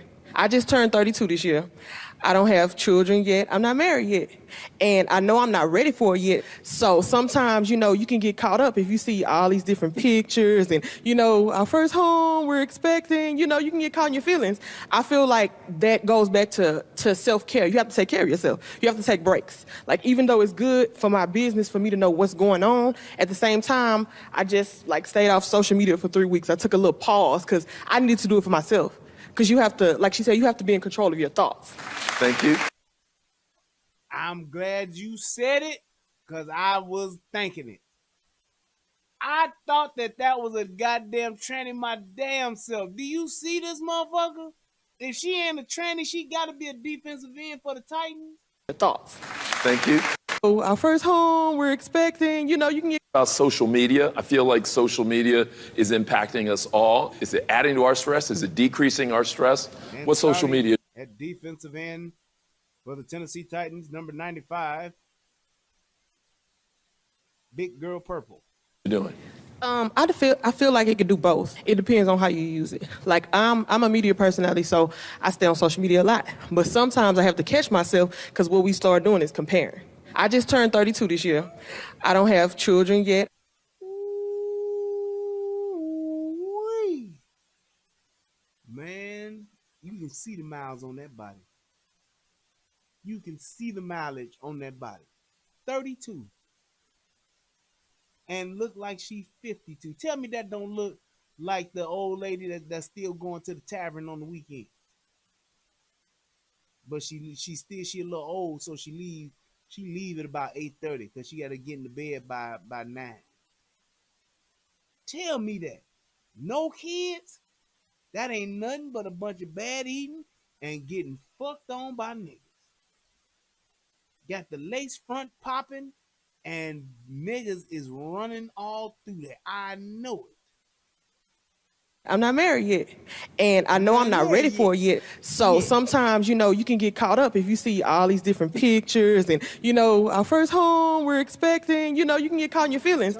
I feel like that goes back to self-care. You have to take care of yourself. You have to take breaks. Like, even though it's good for my business for me to know what's going on, at the same time, I just stayed off social media for 3 weeks. I took a little pause because I needed to do it for myself. Because you have to, like she said, you have to be in control of your thoughts. Thank you. I want to hear a little bit more about social media. Who else has something to say about social media? Well, social media can be a challenge. I'm married. I have 3 kids. I stayed at home with my kids for 12 years. I devoted myself completely to my family. And then you feel like you're missing out. All my friends I went to college with are moving to different cities for their graduate degrees, and they're getting internships and good jobs. And I'm cutting up chicken fingers and making macaroni and cheese and doing all those sorts of things. And so you do start to compare. But I think that you have to love yourself more and you have to forgive yourself. And you do have to be a little bit selfish. So I do try to work out and I do try to eat right. And then if I don't, I forgive myself immediately. I don't beat myself up for not sticking to something that's very strict because I'm human. Like sometimes I tell my family I'm going to work and I tell work I'm not feeling good, I'm not coming in, and I go to a hotel and relax and chill out. And I set boundaries with my kids, even my little 3-year-old daughter. I tell her, pretend mommy is not here right now. And when I told her that, she looked at me and she said, pretend mommy, come back. I don't know about that last shit, but my thing is this. I believe she's right with what she said. It's a process. Yes, you have good days and you have bad days. But the point of the matter is make an effort to do something different and do something that's best for you. Now, staying at a hotel and all that shit, if you feel you got to get away to do that, I don't know, whatever. But hotel no red flag, right? She at a hotel and got some young nigga coming to drop that dick on her. That's what she doing. I just need to have a weekend of just me being a hoe. So I'm going to go stay at the Red Roof Inn for the weekend and just get dick down, and then I'll be back to my regular life. Right. I'm going to call Tyrone. He going to bring his PlayStation, and we going to get some Buffalo Wild Wings, and we just going to eat wings, and I'm going to let her just beat it up. Then I'll come back home to my kids and my husband and be a wife again. That's what I'm gonna do. I want to hear a little bit about relationships and about marriage. It often said that in heterosexual marriages that men benefit more. Men benefit more for everything, not just marriage, just in the world. Let me come back.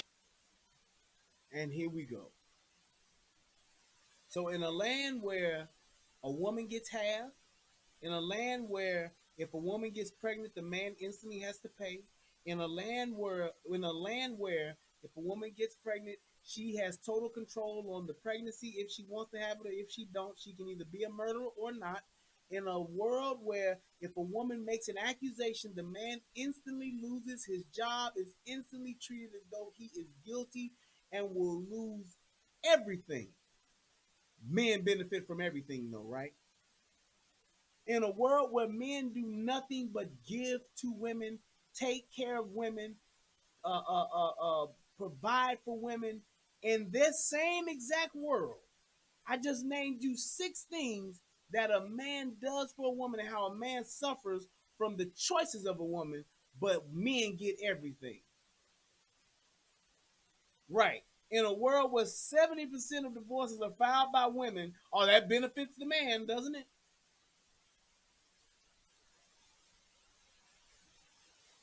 Really? That's what we're saying? Come on, man. Jesus Christ. Here, relationships helping or hurting in your own journey of happiness and mind, body, and soul. I just got married in June. Congratulations. It's my second marriage. I married my college sweetheart, my first boyfriend. We were separated for 27 years. He does everything for me, and I like to brag about it because a lot of times men do not do that for their partners or spouses and everything. And he does everything for me. He polishes my toes. He does my fingernails. He washes my hair. He dyes my hair. He fixes my food. Wait. Why did you let him go the first time? Because he had to sow his oats. It's the best thing that could have happened to me at this time in my life. Thank you. Now, here's my thing. First of all, I'm going to say this. Whatever floats your boat and makes you happy, that's fine. But you're equating a good man to a motherfucker that paints your toenails, washes your hair, and does everything for you. Do you see how black women, how the type of value that they place on a man? That's a good man. That's a good man. If he ain't doing that, then what does that mean? You basically made that statement to say what? This is what men are supposed to be doing? Painting toenails, washing hair? Seriously? And doing everything for you? And again, if that's what floats his boat and you like it, so be it. I love it. But why do we always have to equate that? And here's why I'm saying that. Because if a man got up and said the same exact thing for a woman, they'd say she's a weak bitch. They'll say he taking advantage of her. They say she getting run over. They say she ain't got no backbone. They'll say all this other fuck shit about her. But when a man do some bitch shit, some soft shit, some woman shit, then that's okay. But then, if a man does that, and an old grimy, gully, scummy ass, ain't shit nigga come along and got a big dick, oh, she gonna go after him too. She want that too. There's nothing you can do to satisfy a motherfucker like that. Black women have no sense of value of their men. You want us to be every fucking thing, but you give nothing. And the minute shit don't go your way, fly like an eagle into the future. You out. 70% proves it.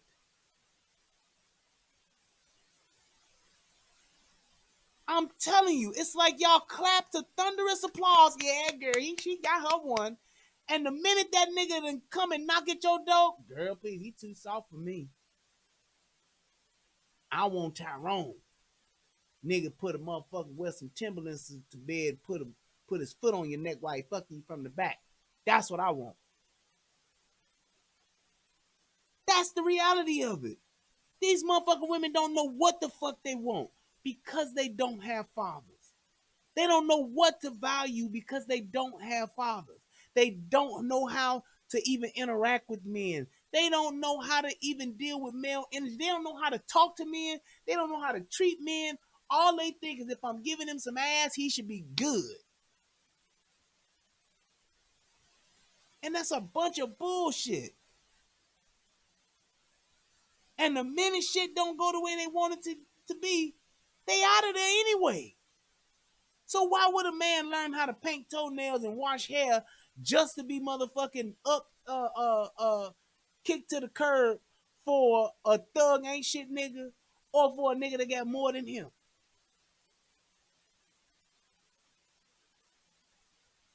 Terrible.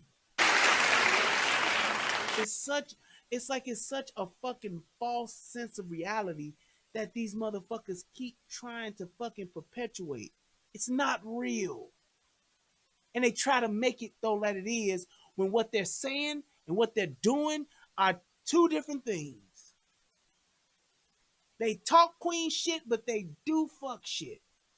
All day, day in and day out. They're subject to get on some fuck shit at any given point in time. But they'll talk about being uplifted. They'll talk about being queens. They'll talk about all of the things that happen to them. They'll talk about all of the disadvantages that they have. They talk about no one cares for them. No one loves them. And we have to learn to love ourselves. Well, start making better choices, bitch, and you would. Part of the challenge of this, and I do think that we have to talk about it, Carlos, is the church. We put up with too much particularly from male preachers in pulpits who stand up in the church and tell us we ain't got nobody because... Why is it the preacher's responsibility to tell you what you're supposed to be and how you're supposed to be? Do y'all see this? They want everybody and everything to validate, uplift, give them self-esteem. They want to get it from everybody else but themselves. Of all the stuff that's wrong with us, who tell us to be celibate. They ain't celibate, and many are married and got a lot of side chicks, and that's just regular. And we need to own that we go and we sit up under folk who teach us a bunch of stuff that actually isn't about our living and our thriving. If black women ever got together and said, look, You're not gonna keep on preaching this foolishness? And we started withhold tithes for a month. Get 20 to 50 women in your church to withhold tithes for a month. The theology would change immediately. So if I don't hear what I want to hear, if I'm not hearing what I believe is a good message, fuck me leaving and going to another church. No, I need to withhold my tithe until the preacher starts saying things that I want to hear. Pizza, hot links, and donuts, that's what that is. Pretty high blood pressure and diabetes. What kind of sense does that make? These motherfuckers are crazy. If I don't hear what I want to hear in theology, if the preacher ain't saying what I want them to say, I need to withhold my tithes. I'm damn going to another church, damn challenging the preacher on what they saying, damn having a conversation with my pastor. Nope, I need to just withhold my tithe with 20 or 50 other women and we'll see what happens. Why y'all ain't tithing? Because you not saying what we want you to say. So we've been buying more pizza, more hot dogs, and more devil's food cake, right, Rich? And they may be a little over. Exactly, David. Damn what the Bible say. Damn God and what his laws are. Damn all that. We want to hear what we want you to hear, what we want to hear. If you ain't tell us what we want to hear, we withholding our tithes. We ain't concerned about all this religion and commandments and following the Bible laws. We ain't doing all that. Tell us what we want to know and what we want to hear, or we gonna withhold our tithes. Overweight like I am, but we can rub our tummies together and be joyful and happy together. Talked about very real issues of pain, of love, of recognizing who we are, of trying to make steps. But let me flip it to the other side. Where has life been at its best for you recently, and what makes life wonderful when it is wonderful? My life is the best it's been now, currently. I'm at a time where I'm starting to say no, and that's been so wonderful. To look someone in the eye and go, I won't. I love it because I'm being a little selfish. I'm saving, my time is precious. I don't have very much time. But also, what was the question? My job is pretty joyful. I go on the road. And what makes life wonderful when it is wonderful? My life is the best it's been now, currently. I'm at a time where I'm starting to say no, and that's been so wonderful. To look someone in the eye and go, I won't. I love it because I'm being a little selfish. I'm saving, my time is precious. I don't have very much time. But also, what was the question? She totally he asked her a simple question that she totally just went off into some other shit. I'm going to talk about what I want to talk about. He said, what makes life fulfilling for you? What makes life good? And she just went off into some other shit. And then she actually, I give her credit for actually realizing, I didn't answer shit that he was saying. I've done that before and been like, wait a minute, that wasn't the question, was it? Joyful, I go on the road, I tell jokes, I do comedy. But I started pole dancing, and that's brought me so much joy because controlling my body and then learning a new move, you're just proud of yourself and you leave there feeling very accomplished. I'm just trying new things with my body, and I like that. Tina, what about you? So, I have learned that hope and possibility are not just nice words. They are active, aggressive, powerful ways for us to own our lives and shift our energy from what is controlling us to us being able to make choices. So when I am in the middle of it, because I'm always doing my work, sometimes I can be in my kitchen going, oh God, this hurts. But I get it. I see it, and I know that what I'm learning is moving me towards a greater possibility for my life. So possibility makes me very happy. I'm going to come over here. Who's doing something interesting that's bringing them joy? I learned to fall in love with goodness. I think, my mother told me everything about the type of man that I should find, and my friends told me that I needed to be with somebody successful and fine and smart. But goodness, as my mentor told me, was something that I was missing in my life. And so I've started to fall in love with goodness, and that is therapeutic and helps me find joy every single day. And what does goodness look like to you? What do you mean when you say goodness? Yeah, someone who cares for you and thinks about you and is intentional about your needs and desires and listens to you. There are a lot of women here that have a lot to say. And so someone who's just there and they're kind and they may be shorter than me and they may be a little overweight like I am, but we can rub our tummies together and be joyful and happy together. Here's the thing. The basic qualities that we should expect from each other as humans. It's astonishing to me that Black women don't understand that until they've gotten old.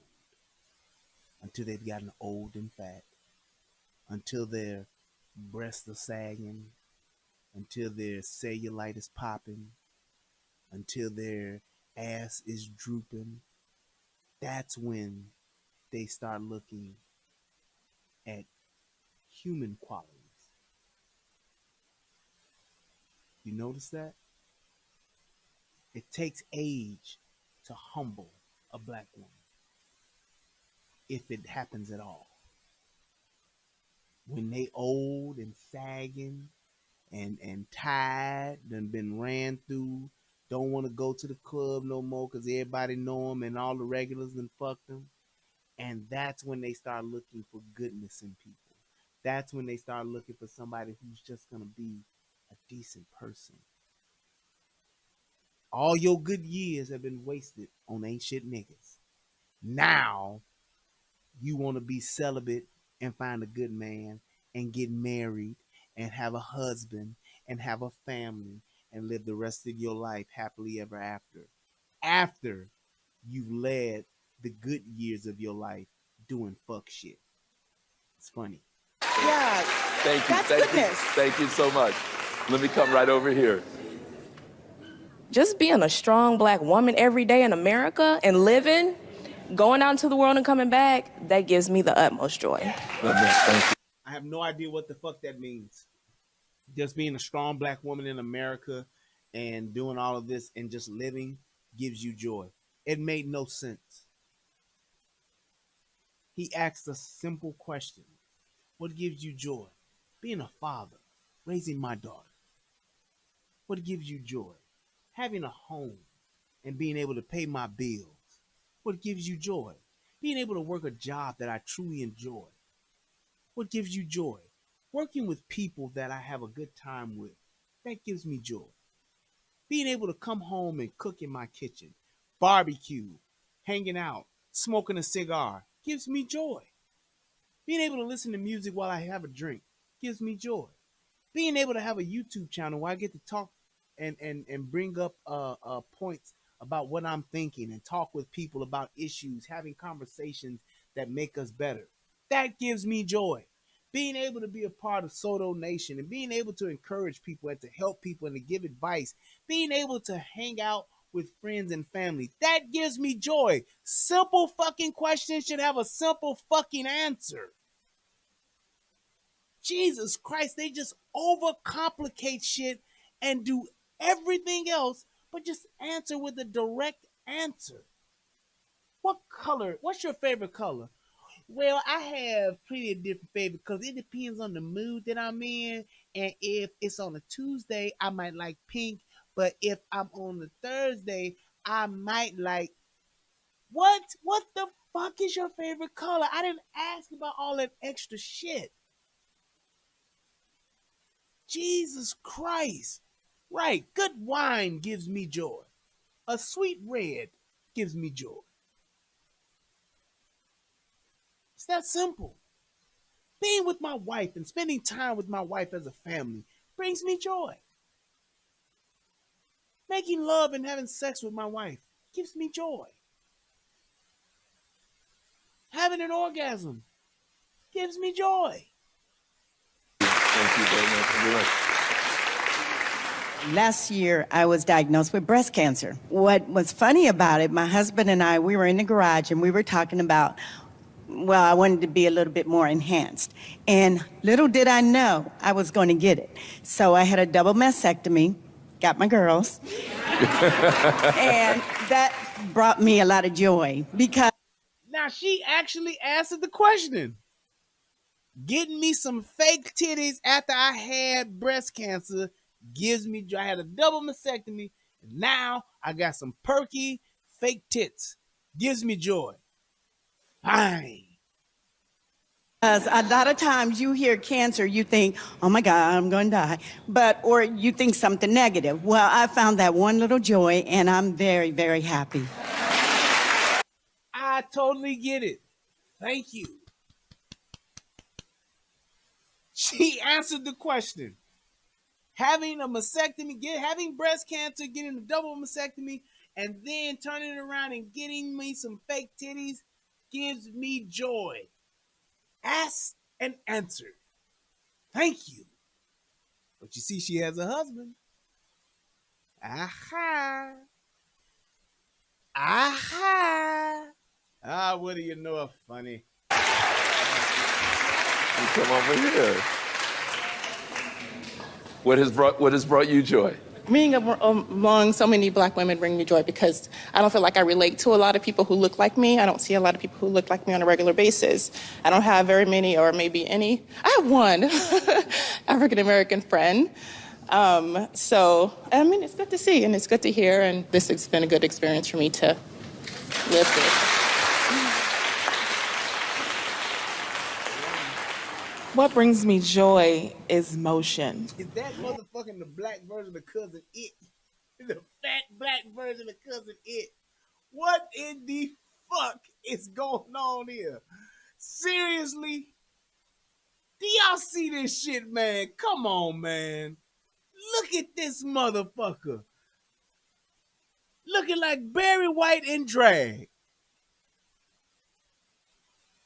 I'll do for you anything you want me to.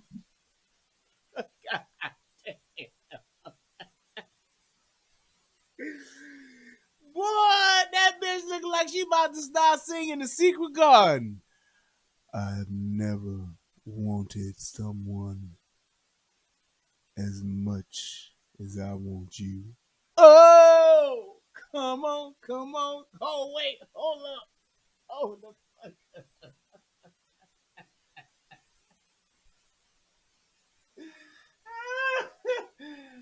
I'm a bastard. Oh, I don't have it. And it's gonna take me too long to find it. God damn, I fucked up. But whatever.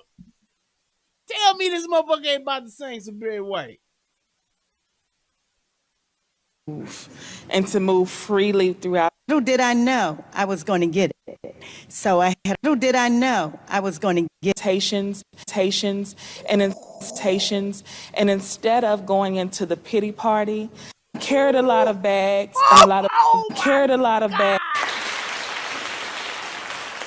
Ladies and gentlemen, now introducing the sky. What brings me joy is motion.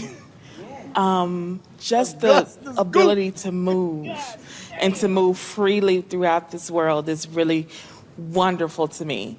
I'm 42 years old. I'm a public health professional. Boy, look at that. Jesus Christ. I had a stroke in January because I carried a lot of things and I carried it in a very creative way. Are you okay? Yeah, I'm fine. I carried a lot of bags and a lot of baggage for a lot of people, a lot of bags that didn't belong to me. I graduated with my PhD one day. 3 days later, I had a stroke. Let me tell you something. Yes, stress can cause a stroke, but so can obesity. Because that bitch could have, she could have sleep apnea, which could cause a stroke. She could have high blood pressure, which could cause a stroke. She could have clogged arteries, which could cause her. There's a ton of things. It ain't all just stress. She got to be damn near at least 320. And she talking about all this other shit. She graduated with her PhD and all that shit. Okay, cool. But that ain't the reason why you necessarily had a stroke. You had a stroke because of how much weight you have. Come on, and I'm gonna say this again, man. I'm not getting on you because you have the weight. I'm getting on you because you won't accept responsibility and accountability for the weight you have. That's all I'm saying. Why does it have to be everything else but saying I like pizza? Why does it have to be everything else and saying I eat fucking too much food? Why does it have to be everything else and say I make terrible food choices on a consistent basis over 42 years I've been doing this? That's why my body gave out and had a stroke. It's something about being told something that you've had to talk to other people about. When you're no longer the caregiver, you need to get care. That's a different kind of thing. And I was no longer able to fly. I had all kinds of limitations. And instead of going into the pity party, I've enjoyed the train. I've enjoyed the slowness of the train. I rode the mega bus. And it was wonderful, just the slowness of it all. I didn't have to run through the airport. I didn't have to run and do anything. Do you hear what she's saying? And I get the fact that she's talking about her experience and she's enjoying the slower things. Okay. But damn, take some accountability and responsibility for what you're doing when you giving your testimony. You gonna give your testimony? Say, yeah, I know I did this to myself. Say, yeah, I brought this on myself. I don't want other people to have to endure this. I don't want other people to go through this. Say those things so people won't just think, oh yeah, girl, it's because of the stress. That's why you doing this, or that's why that happened to you. Come on, y'all. And that's something, even when I'm able to get cleared by the doctors to do everything, I want to continue to enjoy the motion of life. Yeah, that's beautiful. Thank you. Thank you. The most surprising thing. Honestly, it might be that you only have one African-American friend. We do for personal reasons. And rather than try and come up with some answer that fits everyone, I think the starting place is to get to know yourself so that you can examine why you do what you do. Because you do what you do for a very good reason. That reason you might have outgrown. Or, better yet, if it's a reason that you want to outgrow, it's a reason you can outgrow. So whether it is weight, racism, or anything else, at least invest an amount of time with self for you to discover what your beliefs are, what lies you are perpetuating, and get more congruent with yourself so that you can make better decisions and come and draw better conclusions about your life. And here's my thing with Aunt Vi. What she said, she was right. And I think the problem is that she didn't keep saying it. She didn't keep telling them that throughout the show. She didn't correct them when they were going left with it. She was one of the few people in this entire show that actually was trying to progress as a group. She was trying to make them all better versions of themselves. God, dog, did he just bring that back to the rehab? Yes, that's what she was trying to do. Self-accountability, self-responsibility. taking control of what you're doing and what you're not doing, making adjustments and doing things the right way, accepting the fucked up decisions that you made and don't make them anymore. That's what she's saying. But they so busy talking about we in the Trump era. They so busy talking about when I was 16, I got raped and I done had 4 kids and I'm waiting on a man and men get all this and women don't get nothing. I got to learn how to love me. I'm trying to work my steps. They going through all of that instead of just looking at where they're at and saying, this is what's wrong. Let's start here. That's what she was trying to get them to understand. And they totally missed it because they were so busy jacking each other off. They were so busy listening to each other give they fucking bullshit testimonies about nothing but the bad choices that they made in life. And your choices. Otherwise, you're just living somebody else's idea of you. Nicole, talk to me about the most either interesting or surprising thing you heard tonight. The most surprising thing. Honestly, it might be that you only have... And I'm going to say this. For this bitch to be a comedian, I have not giggled. I have not fucking chuckled one time from anything that she said. I have one African-American friend. Because I grew up around all of the white people, truly all of them. In my neighborhood growing up, it was just my family and then another black family, and it was all white people. And then I didn't find other black people really till like my early 20s. You gotta go find your people. I have a diverse group of friends. Ooh, girl. No, you need With a one no. black?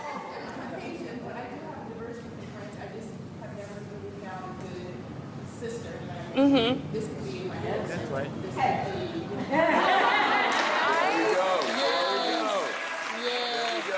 I found my best friend, they've always been white girls, and then my best friend currently is a black woman that I do comedy with, and I found her just by doing comedy. I'm not saying you need to go make another black friend.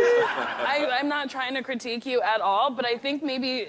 I don't know, if you did an activity that really brings you joy, you might find another. Isn't that weird how her voice like goes up a certain octave and shit when she's talking? I don't know if I've ever been there, but I think I thought about going there. I don't know if I'm gonna get a double cheeseburger or a triple cheeseburger. Oh, I don't know if I really like just notice anything that's been weird on this show. Oh, I don't know if it's just the fact that I'm gonna say I'm a comedian, but I'm not really funny. Oh, I don't know if it's just, being here and being on this short ass stool and why I feel like it's gonna fall over and my legs are probably tired from sitting like this. That's weird as shit. Me too. I do feel like it's something that I think about a lot, about the fact that I'm a very black person and I do not have any people that I am close to in my life that are not my family who are African American. And that weighs on me, probably one of the biggest things that weighs on me. And so when I think about it, I really don't see a good solution because I just had a really hard time relating. I would love for everyone to just adopt this one practice. Whatever you want, write it down just the way you want it. Because if there's a part of you that has, thought, well, it would be nice, but let that part have a place to live. And who knows what it will deliver into your life. I fully agree with that. And I do this. I do that. I write everything I want down on my birthday. So I have a planner, like a hard planner, because otherwise I won't make it to anything. But on my birthday, like the following year, I write down all of the goals that I want to accomplish within the year. And then when I hit my birthday, I get to check off almost all of them. Because it's just, I'm a firm believer, if you believe in it, you will achieve it. It's corny, but you will. You just gotta say it. That's right. Look, that's Bible. Write the vision. Make it plain. That's right. That's right. I hate to leave it there. This was way too good a time to be over. But thank you, everyone. Thank you, this very beautiful, very wonderful audience. Thank you so very much. All right. And of course, I want to thank everyone who's watching at home. So appreciate you. Please keep the conversation going at Black Women Own. So here's my thing, man, and I'll wrap it up with this. We just right at 2 hours too, so it's a good way to wrap it up. I'm all for anybody, not just Black women, but anybody, regardless of what your ideas, your thoughts, your differences, whatever it is. I'm all for anybody having a conversation or having the conversation. I'm all for anybody wanting to talk, whatever it is that they want to talk about, and expressing themselves and saying what it is they want to say, saying what's on their heart, as long as it's something to where it's real and it makes sense. I guess that's the biggest thing. When you have a bunch of people coming together on a platform, having an opportunity to truly learn from each other and to build and to actually be progressive as a group, it can be a very powerful thing, like Soto Nation. But when you have people come together in a group and on a platform, and it's all about telling the narrative of it's everything else and everyone else's fault but my own, it's very problematic. It's very toxic. And it perpetuates the bullshit and lack of accountability and responsibility. It perpetuates it.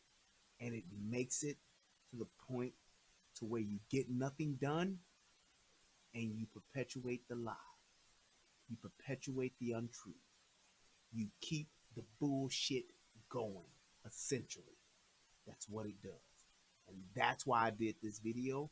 That's why I did this commentary. And that's why we'll continue to do these. Because it has to be called out.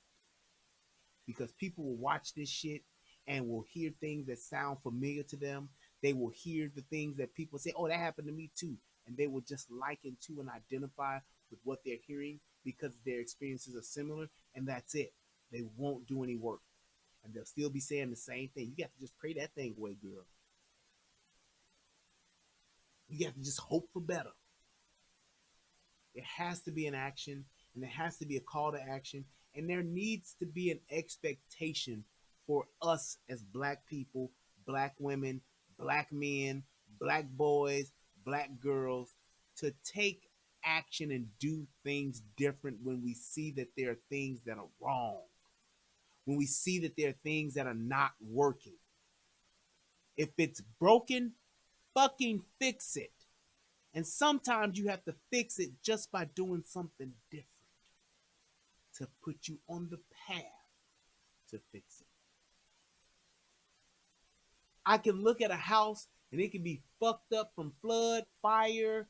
It can be tore up from lack of maintenance. It could be just a total fucking shamble.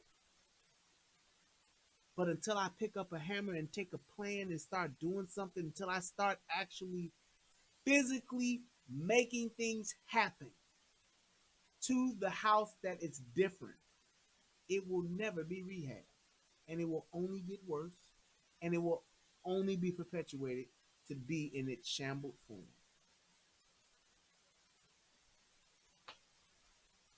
That's all I have to say about that. Oh, man. Want to give a shout out to Mr. William Simmons. Says, great job. Hit your boy off with $1. Let me make sure. My man Left Third hit your boy off with $5. That's what's up. Thank you, sir. Let me go on over here to the Cash App.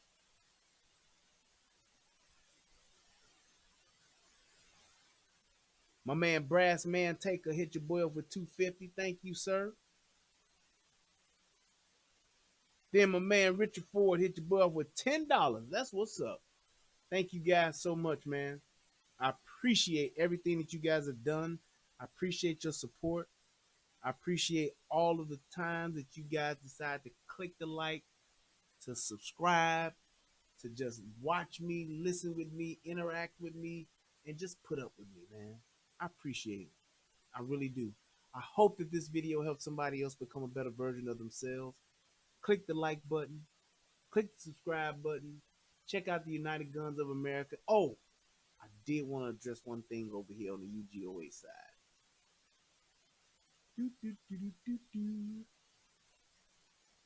Dude named Conservative Red Pill with a Passport said, Black women act like it's 1719 instead of 2019. They had to be strong and independent during slavery in case their men were sold off or killed. They can be married to black men to relieve their burden. Black women don't have to be strong in 2019. They choose to do so because it sounded good during the feminist movement, but it was also ingrained into Black American culture as a carryover from slavery, whether intentional or unintentional. There are too many incentives for Black women to continue that carryover from slavery, even though it's clearly been proven to be destructive. If we were back in segregation, they'd have to act right ASAP. The point that I'm getting from that is this. One of the reasons why I'm an advocate for ending or overhauling public assistance, because of that right there. When we didn't have shit, we had each other, and we depended on each other. We uplifted each other. We cared for each other because nobody else would. We took care of each other. We supported each other. We did for each other what needed to be done, and we did it because we actually, truly loved each other. We gave a shit. We gave a shit. That's why I can tell you right now, case in point, my father's side of my family, we have our family reunion. I don't know if I've said this before, but our family on my father's side is 3 family names: Blake, Spike, and Gibbs. You know how it got to be that way? Because Blake, Spike, and Gibbs, those 3, when they started being a family, it was because when slavery ended, they ain't had nobody. They was literally on the plantation together, and they had been together for years and years and years. So they stayed together because together they were more powerful. They were able to do more together. Wasn't no government assistance. Wasn't no aid check. Wasn't no not social security, but it wasn't no WIC. Wasn't none of that. Because you didn't have a free ride, then you made your own way, and you got with those that could help each other, and you made a way together. That's what they did. So back in the days of slavery, there were a lot of different circumstances that were pending that caused certain people to have to do certain things out of their character, out of their position, out of their swim lane, out of their wheelhouse. And they did it to survive. We're not in that situation now. So we don't have to do that. We don't have to do that. So when you don't have to do it, get back in your position, because that's what you're best at. That's what you're good at. Can you have a cornerback play a wide receiver position? Yeah, you can. The difference between a cornerback and a wide receiver is what? Cornerbacks can't catch. Wide receivers can. So yeah, you can get a cornerback to run a route, but he can't catch the goddamn ball because he's not good at it. So why not, when you get a good receiver, put the cornerback back on defense? Because he can make way more of an impact on defense than he can on offense. Black women, get in your position. You'll be less stressed. You'll make better choices. You'll live better lives. You'll be healthier emotionally, physically, mentally, psychologically, because you'll be in your position. All of this shit, the greater majority of the shit that goes on with our women, it's because they're playing out of position and they make fucked up choices because they're out of position. You ain't meant to be the head. That's why you make fucked up decisions. You not meant to lead in that capacity that you're trying to lead in, which is why you make fucked up decisions. You realize that most black women don't even get a grasp on who they are and what they want out of life till they damn near in their mid to late 30s. They just start to figure it out once their body starts to change.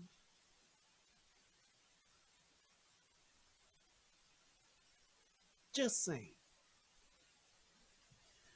Also, I want to give a shout out to Sinead. Thank you so much. Good to see you two back in the chat. Hope there's more Guru and the Whore. Hey, one day, I guess. I hope so too. We can get it going sooner or later, hopefully. Alrighty, and to my brother Jason Gunn, about to change my career to teach until I retire. I have 4 years left. I want to teach these new officers how to shoot right and better to save lives. Love you, bro. Great idea, man. Using what you got to help somebody else. That's awesome. That is awesome. So, hey, man, Godspeed to you with that, man. And I know you'll do well with that, bro. Absolutely. And that's what it's about. Taking the things that we have that we're good at and sharing them with other people in the world. Do that. All right, guys. I want to thank everybody for tuning in. I want to thank everybody for supporting the show. Thank you to everybody who donated. I really do appreciate it. You guys are amazing. I love you guys. Thank you. Thank you. Thank you. You guys have a good night. And until next time, I hope that this video helps somebody become a better version of themselves. I am Brian Redmond. This is the Relationship Rehab. Until next time, people, we's out.